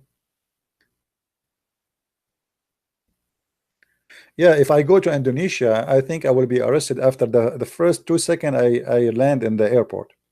Especially Indonesian newspapers start talking about me now, and my name became very, very much popular in that country. So I can guess how many for I'm not sure I'm not saying Indonesian people they are going to harm me, but I'm saying Indonesia is an Islamic country, and there's a lot of terrorist groups there. Yeah. I love Serbia. I love the Serbian people. You see, I always respect those people. Serbian people are one of the best ever. You know, for sure, like everywhere, there's bad and good, but Serbian people are wonderful people. And look what happened to them. Look what the West did to the Serbian. The West took the side of Al Qaeda, fought side by side with the terrorist against the Serbian, and they took Kosovo, the heart of Serbia, from the Serbian. And I pray that time will come and the Serbian people will take their land back, because you see, people are ignorant about history and people don't want to tell you the truth. The first king of the Serbian, he was from Kosovo.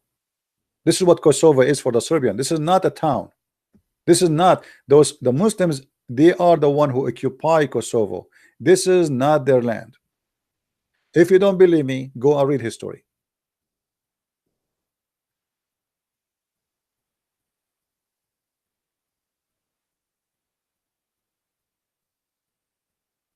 And this is why I said a person like me, he suffer, because I see that the whole world is turning things upside down.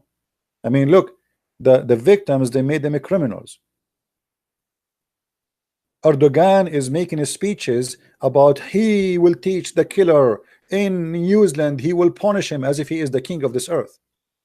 But Erdogan, he killed millions of Muslims in Syria.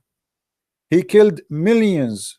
His country, the Ottoman Empire, they killed even the Turkey itself is not their land. And yet he speak about ethic.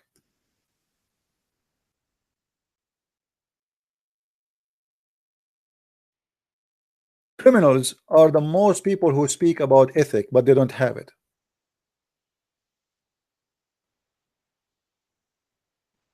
Erdogan, he made a speech saying that the West is waging war in Islam just to gain some votes in the election.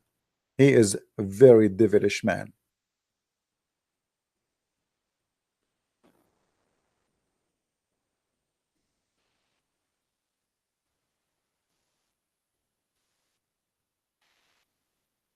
So they kill you and then they go in your funeral and they claim that they are the victim. Syria is burned. The whole country is burned because of this filthy man Erdogan. And until now he is protecting Al Qaeda in the north of Syria.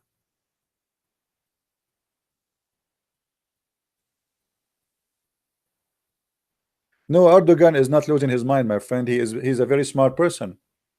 He's a very smart person. He knew how to drive the crowd, the Muslims. The Muslims, they love hate is, you know, the Muslims who they are supporting him, especially. I'm not saying all Turkish, because not all Turkish are Muslims. Do you remember just a few days ago we made a video about women who marched by hundreds of thousands in Istanbul? Do you remember what they did when they heard the adhan prayer? Who remember what the women did? If you search right now in the news, Erdogan was attacking those women for disrespecting Islam. So mistakenly people think that every Turkish is a Muslim. That's not true.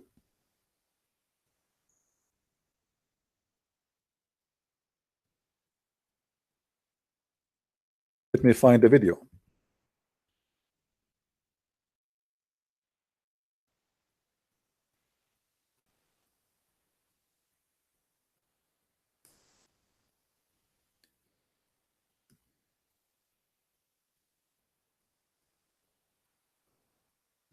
Erdogan, if you look with me here in the news, Erdogan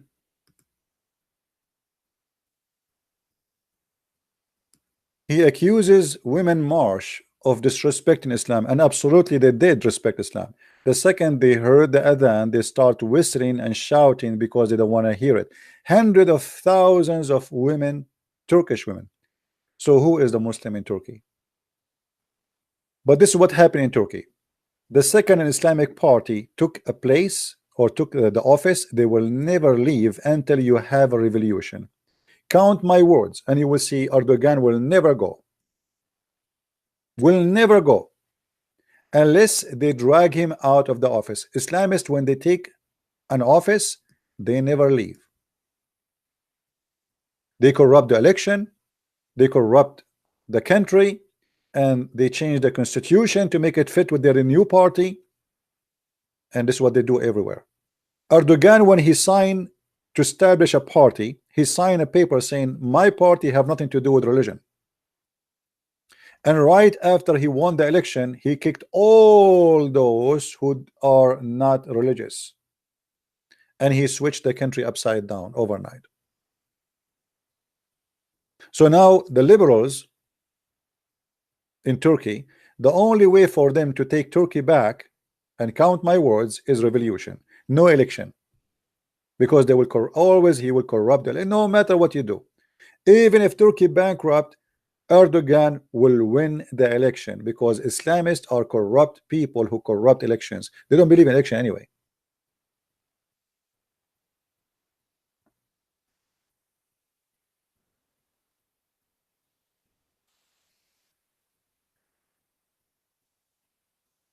You see, the Muslim Brotherhood, the same party of Erdogan, they win the election in Egypt. If the Egyptian did not take them 30 millions, they marched in the street and they drove the Muslim Brotherhood out of government. If that did not happen, the Muslim Brotherhood, if they were successful to stay there for 5 years only, that's it. Egypt is going to be a Muslim Brotherhood for the coming 100 years unless you make a revolution. The same exactly in Iran. In Iran, they say to you there's election for president, but people do not know that the mullahs, they have to decide who is the one can go for election, which means to be a president, which means we have this guy and this guy and this guy, they want to go to be for election. I am citizen, I am Iranian, I want to be a president. It's not up to you. The mullahs, they have to approve you first before you can be your name to be in the election box. So at the end of the day, they are deciding in pre-decision who is the one is going to be the president. There's no election. He have to be Islamist, he have to be a terrorist like the mullahs, and he have to agree with everything they believe, and he have to be part of the Hezbollah party.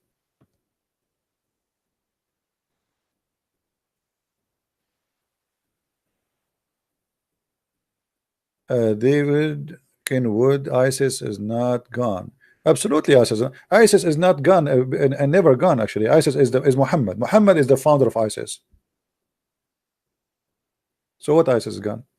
ISIS is Islamic State. You know, even they changed the name from Islamic State to ISIS to avoid saying Islamic State. But the fact it is Islamic State. Muhammad is the founder of the Islamic State. As long there is Muslims, there is going to be, they will try always to have Islamic State. Same, doesn't matter. Militia doesn't matter which country. The second Muslims they come into government, you cannot take them off unless you do have a revolution, and that will cause a lot of a bloodshed, sadly.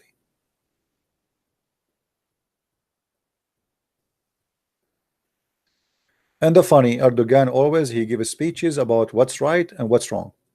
When he is the most corrupt man, his son, he became a billionaire, and his son-in-law too, from the oil they stole from Syria.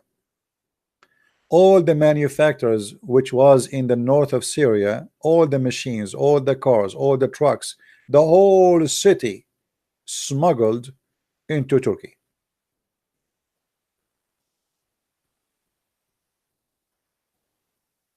Imagine Turkey was getting the oil barrel from ISIS for $4. $4 only. The price is $60. The Turkish they get it for $4. This is who is Erdogan. And Erdogan, he is the same as a worm in the belly of Europe. He threatened them. He forced them to pay him to pay. You know, he's like it's a mafia guy. You know, if you don't pay me, I'm going to open my borders so refugee will flood you.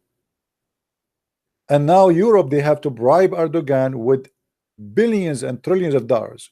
Actually, country now is surviving. Turkey is surviving by the money is given by the European for the purpose of the refugee.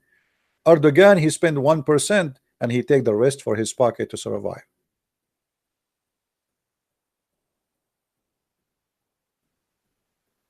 But by the way, those people, they are very helpful, and I will tell you why. When the Muslim Brotherhood won the election in Egypt many years ago, I was in a radio show with Osama Dakdok, if you know him, and Osama was upset. He's an Egyptian, so he was sad for where he's coming from. I mean, what happened? The Muslim Brotherhood took over. I said to him, actually, this is a good news. He said, why? He said, the best way to show Muslims that Islam is a stupid cult is to make them under Islamic government. As long as there is no Islamic government, they will not really see the real face of Islam. Because Muslims, when they are not in the government, they can give you speeches about Islam is the way of solution, the way of life, brother. If we have Islamic government, things will be different, brother. Now, okay, now they are Islamic government. Let us see what they do. And I told him, you will see. You will see. In less than a year, 30 million Egyptians, they strike in the street because they saw that the Muslim Brotherhood is the most corrupt party Egypt ever witnessed. Before they thought, okay, you know what, maybe because those people are not Islamists, they are corrupt. Maybe this president, he is a Muslim by name. This is why the country is not going to the right direction. So let us vote for the Muslim Brotherhood. They have long beard, they praise Allah, they are believers, they have the black spot in their forehead because they bow down to Allah a lot. So let us give them the chance. And when they give them the chance, they witness firsthand how the country was collapsing. And Erdogan is the same. Since Erdogan, he took Turkey. Look at the currency of Turkey. I don't know how many of you are Turkish. You go to the market to buy a chicken. In the morning, the price, let us say 5,000. Afternoon, it is 10,000. This is how life in Turkey is. Trump, if he make a tweet, just a tweet, imagine how weak this country is. To the point, if a guy, his name is a Trump, sitting in his ass in the White House, he make a tweet against Turkey, the currency immediately lose between 20 to 30% of its value. A tweet. So what if a Trump, he made 5 tweets a day?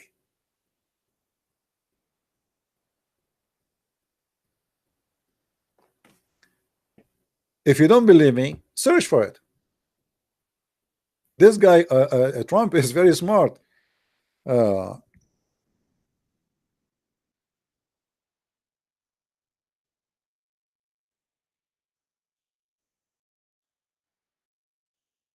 looking for the news.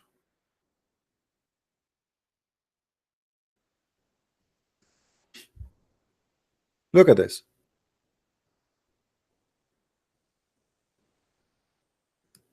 Turkey currency. I just type, you know, Turkey currency, Trump tweet. Turkey currency takes 20% dive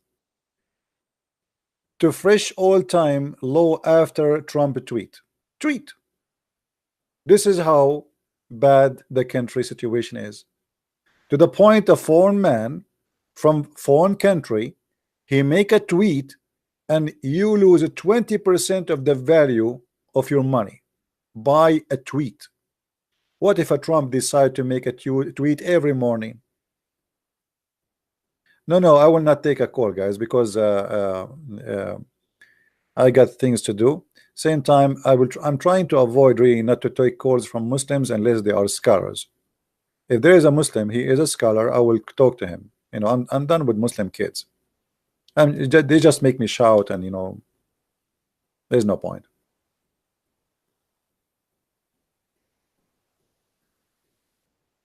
Yeah, but we are talking here about how a country can be destroyed by a tweet. I mean, how powerful Erdogan is, the one who is threatening the whole world. If you hear Erdogan, you think this guy is controlling an empire, and he is the most powerful man on earth.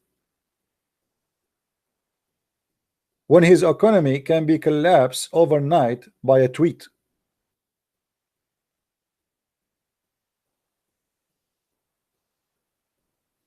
Well, it's good for him because Trump, you know, he is not favored by most of the media, and they hate him. So this guy, he established his own media. Good for him. Why not? Smart move. So now, if you want to learn what a Trump he want to say, you go to Trump. You do not need CNN. Good for him. Smart. Very smart move. But I mean, think about it. If you have a solid economy. I mean, who care of a guy he make a tweet? I mean, yes, he is the president of USA, but we knew all why. Because Turkish economy is extremely weak. It's like a balloon. It's empty. There's many companies they build houses in Turkey, and now they are ghost towns. Nobody buying the houses. Even Erdogan, he offers citizenship if you spend, I think, uh, I don't know, 20,000. If you buy something for 20,000, he offer you citizenship.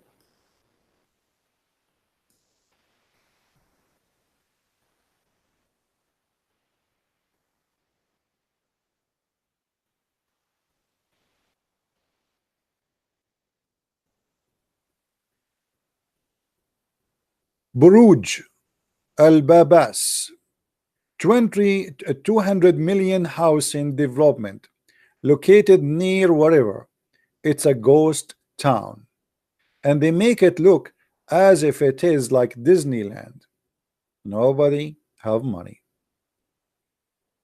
It is dead. And this is, by the way, it is a religious ghost town.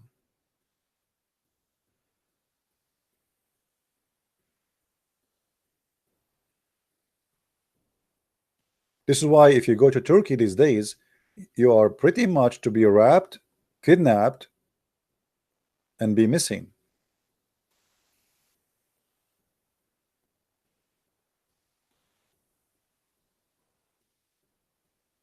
Dar al Islam and Dar al Harb. Maybe next time, Ahmad, oh, sorry, Aknad, we can talk about the land of peace and the land of war in Islam. No problem. So they build a religious city. Let us see the images of the city. I became interested. I want to buy. Yeah. You see how they make it look like a Disneyland. Yeah, you think this is like a Disneyland, really. And actually, it looked really stupid. I mean, look at the city. Look at this town. Who in the world want to live here? What kind of houses those houses is? It's like Harry Potter houses. I mean, literally, it's like a horror movie. It's like a witch houses.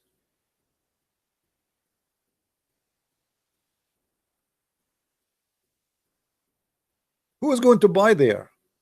And this is supposedly religious city, religious.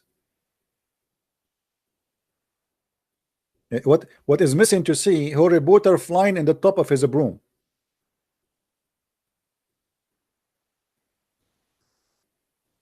Look at this. It looked like the KKK hats. And what is that? How silly, how stupid to have such a city. It's ugly, it's disgusting, it doesn't make sense. I mean, the designer obviously have a mental issue. Look at this. What is that?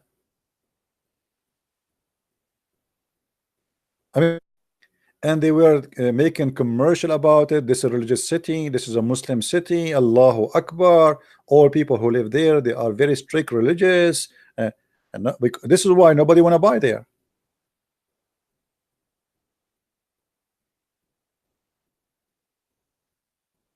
What do you mean no screen?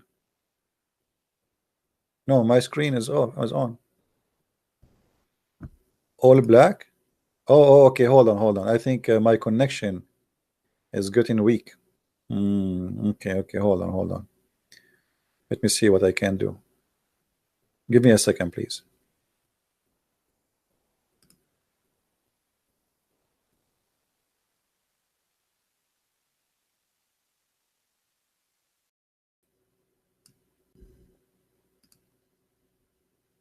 Yeah.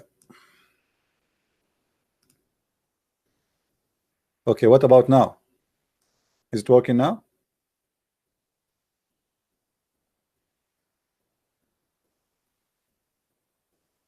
Let us see now. Yeah, I will increase my internet speed. Look like it's not really doing good. So look at this. I mean, I don't know. I'm going to buy a house there.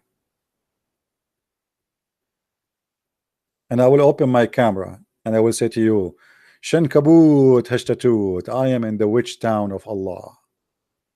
Here is all the genies. How creepy this town is. This is the most creepy town ever you can imagine.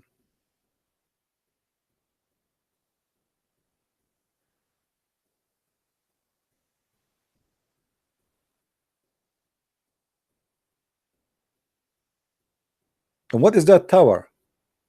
I mean, what the purpose of that tower supposedly? Somebody tell me.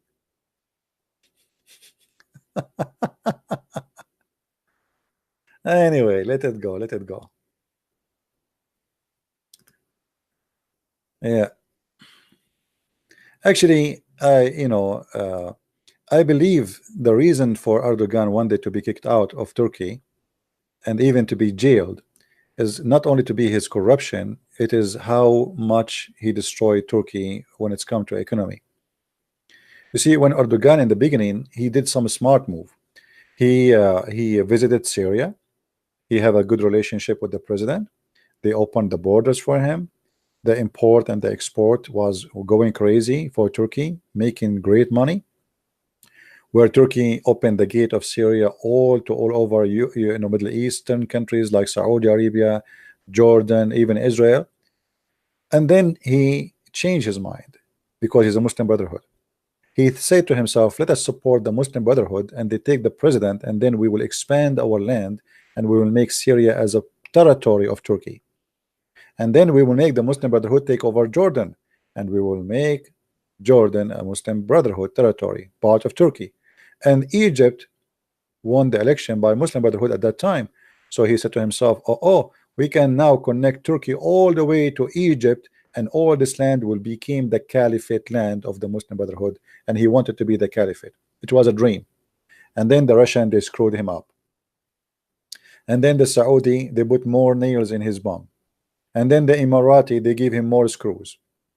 And since then, the country is collapsing. So right now, the one who is fighting the Turkish economy is specifically the Saudi, the Emirati, and Bahrain, and Egypt.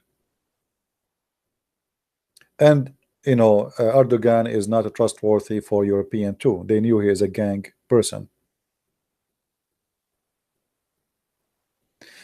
Anyway, guys, I want to say thank you for all those who came here, and thank you again for those who make a donation, and for those who say God bless you and I don't see you, and those who ask me question, I don't read your question. Please forgive me.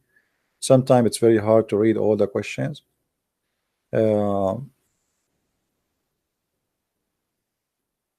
American Kurdistan, Kurdish Syrian state, American Kurdish Syrian state created. No, they will not allow that to happen. You see, the problem is the Kurdish people, they did not understand the game until now. The Kurdish, they trusted the American, and American are not, and I'm talking about government. American government are not a trustworthy government. Why? Because they don't take friends, they do business. And a person who have a mentality of business, he's just a business, nothing personal. Nothing personal. So when the American, they are done in Syria, they will dump the Kurdish, and the Kurdish will be left alone, either to be eaten alive by the Syrian government or by Erdogan. Count my words. The Kurdish, they made a mistake. They did not take the Russian as a friend. Russian, they don't let you alone. The Russian, they stand with the Assad as a friend for 8 years, fighting with him. They send their army there. They sent more than 80 airplanes, and they killed hundreds of thousands actually of terrorists. This is what the Russians do. You cannot trust Western government to be your friends because they have business mentality. At the end of the day, all is about money, nothing personal. No religion involved, no ethic is involved, nothing. It's just a business. Today we need you. So what America do you know something is called a friend with benefit? You know what does that mean, right? Friend with benefit. This is what they do. They friend you with benefit. And I'm talking sadly about the country I live in. This is how it is. They can dump you overnight. This is what they did with the president of Egypt. Hosni Mubarak was a friend to USA for more than 30 years. Overnight, Obama dumped him like if he is a piece of garbage. Overnight, because Obama is a Muslim Brotherhood at the end of the day, and he wanted to see an Islamic party, his party, taking over Egypt. But even if it's not Obama, it's going to be the same. They will dump him. The same as America, they dump the king of Iran. Why we have this regime, Islamic regime in Iran? Most people do not know the truth, that it was America who dumped the king. They left him alone. The king was their best friend, and overnight they dump him.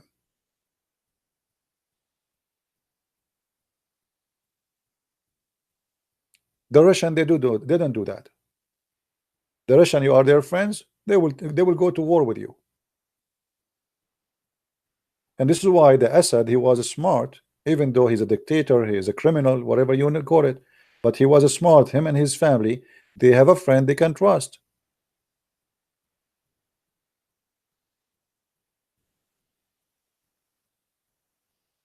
When I can expect me translating the Quran, my friend, when I stop doing broadcasting. Do you see how many hours it's taking from my day? Yeah, I hope I'm working it, but soon we will have my book, which is in Spanish, will be published. This is very good news. I'm really happy, excited to see that the Spanish book is going to be out soon,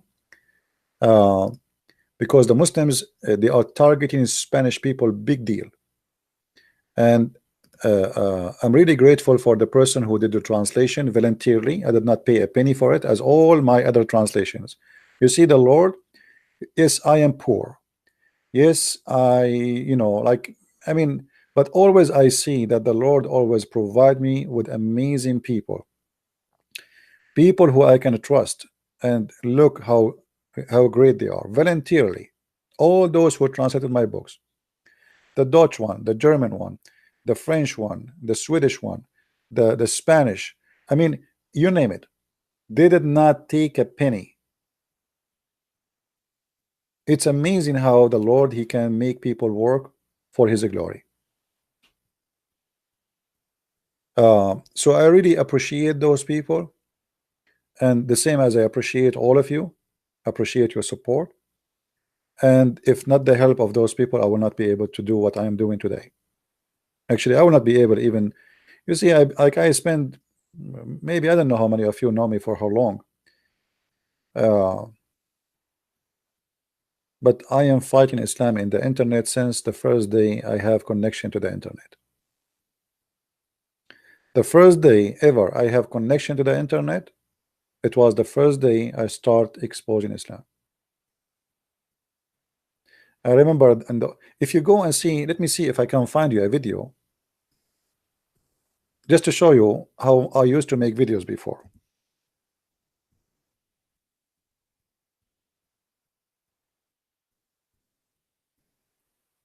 I used to use a camera, a camcorder.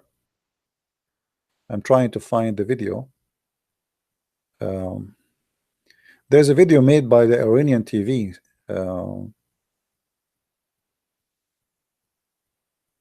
About the most enemy to Allah. Here we go. Okay, this is an old video of mine. Hello everyone. This is published in Memory TV. If you look with me here, you will see the screen. Do you see how the screen is? The screen is blue, right? Why it's blue? Because simply I was using a camcorder. I hold the camera in my hand, imagine, and then I speak, and the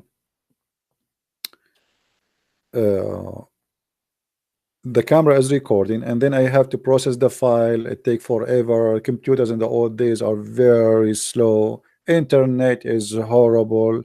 The file is so big. I mean, you name it. Oh, you can see the screen. Sorry, I apologize. Hold on.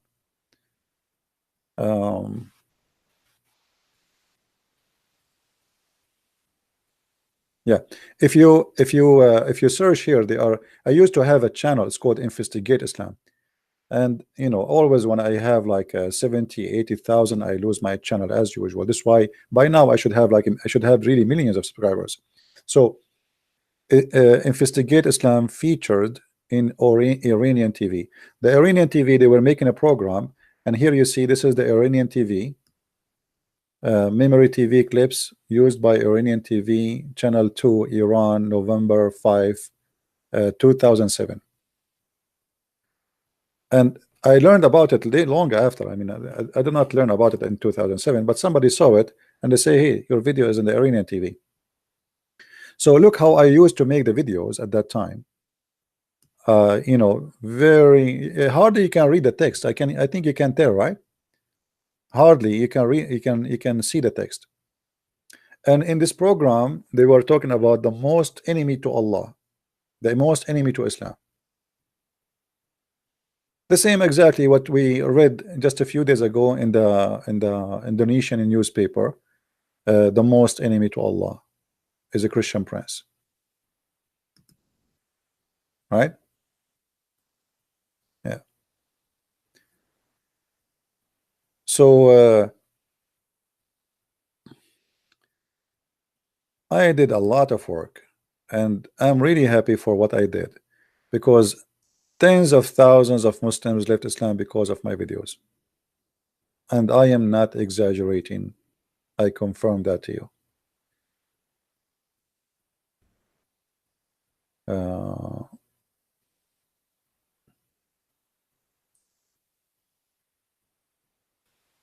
Yeah, well, you know, if you know, before I go on YouTube, actually, the one who made me come to YouTube is the Muslims.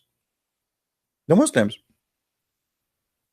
The Muslims is the one who made me come everywhere. It was the Muslims who made me make a book. You believe it or not? Before I used to debate Muslims in a program called Hear Me. Very old program for chat. And then the Muslims, they challenged me to come to a program. It's called Paltalk. And then I went to Paltalk, and I made thousands and thousands of debates in Paltalk. You want to hear one of them? And by the way, I used to stay, like you see this video here is 8 hours. Do you see it? 8 hours? Okay. 8 hours is the limit of YouTube. But honest to my Lord, sometime I stay in Paltalk 12 hours, 13 hours. Actually, once, you believe it or not, I opened Paltalk in a Friday afternoon. I went to work Monday morning without closing Paltalk. Don't tell me how I can do it. The Lord, He knew.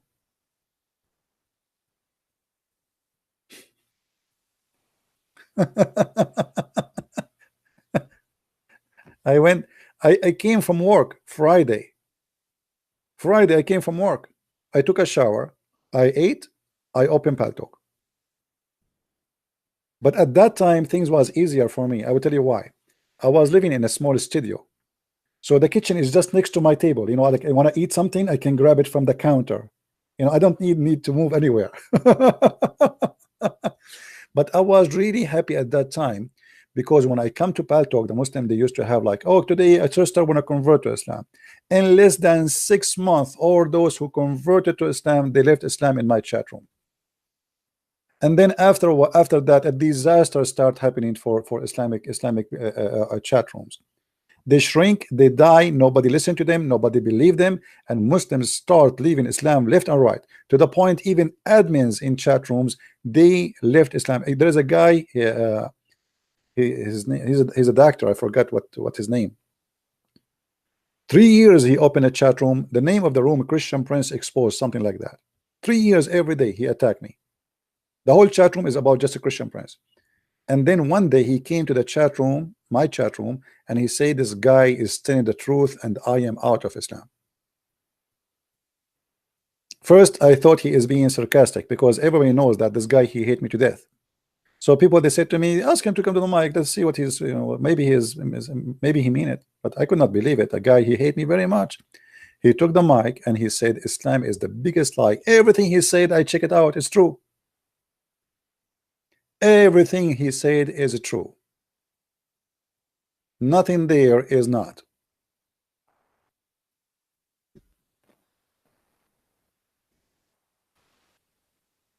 So we have a long journey, my friend. Maybe you know me in YouTube, maybe today, maybe yesterday, maybe a year before, maybe 5 years ago, maybe 10 years ago. Still, this is, you know nothing yet about what we did. We did a lot.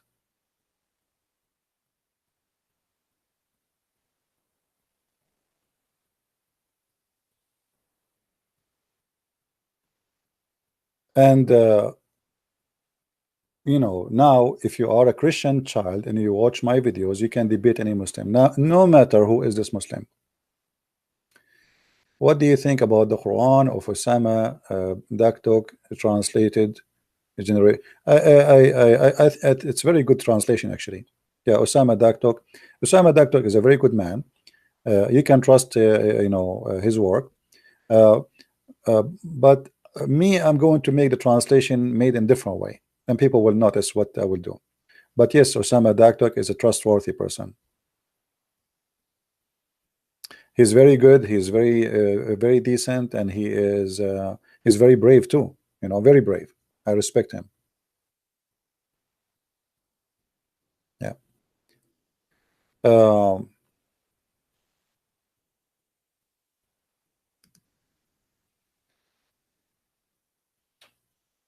are you sure about what? About Osama? Yes, absolutely, I'm sure. And I know him in person too. He's a wonderful person. First time Osama he saw me, he looked at me, he was wondering who is this guy. You know, I came to him, he was in a church, he want to make a speech. And I told the lady outside where I can see Osama. And then she said, okay, follow me. And she was looking at me, maybe he's a terrorist because I look like a terrorist. I look like a really a very scary terrorist. So I think she was worried a little bit. And then I went, and he was in the office, and I went in, and Osama, he looked at me, and he was, I did not say anything yet. He was looking at me like, who is this guy? And then I spoke. I said, hey, Osama. He said, oh, no way. This is a Christian prince.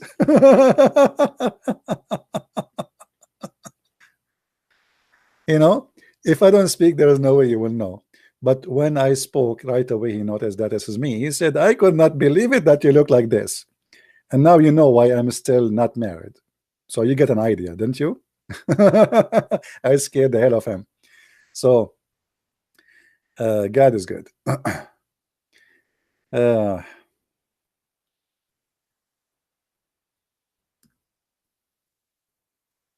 so today we covered many issues, and I think we are done for today.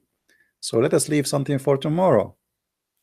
Don't forget, please, if you like our videos, to download them.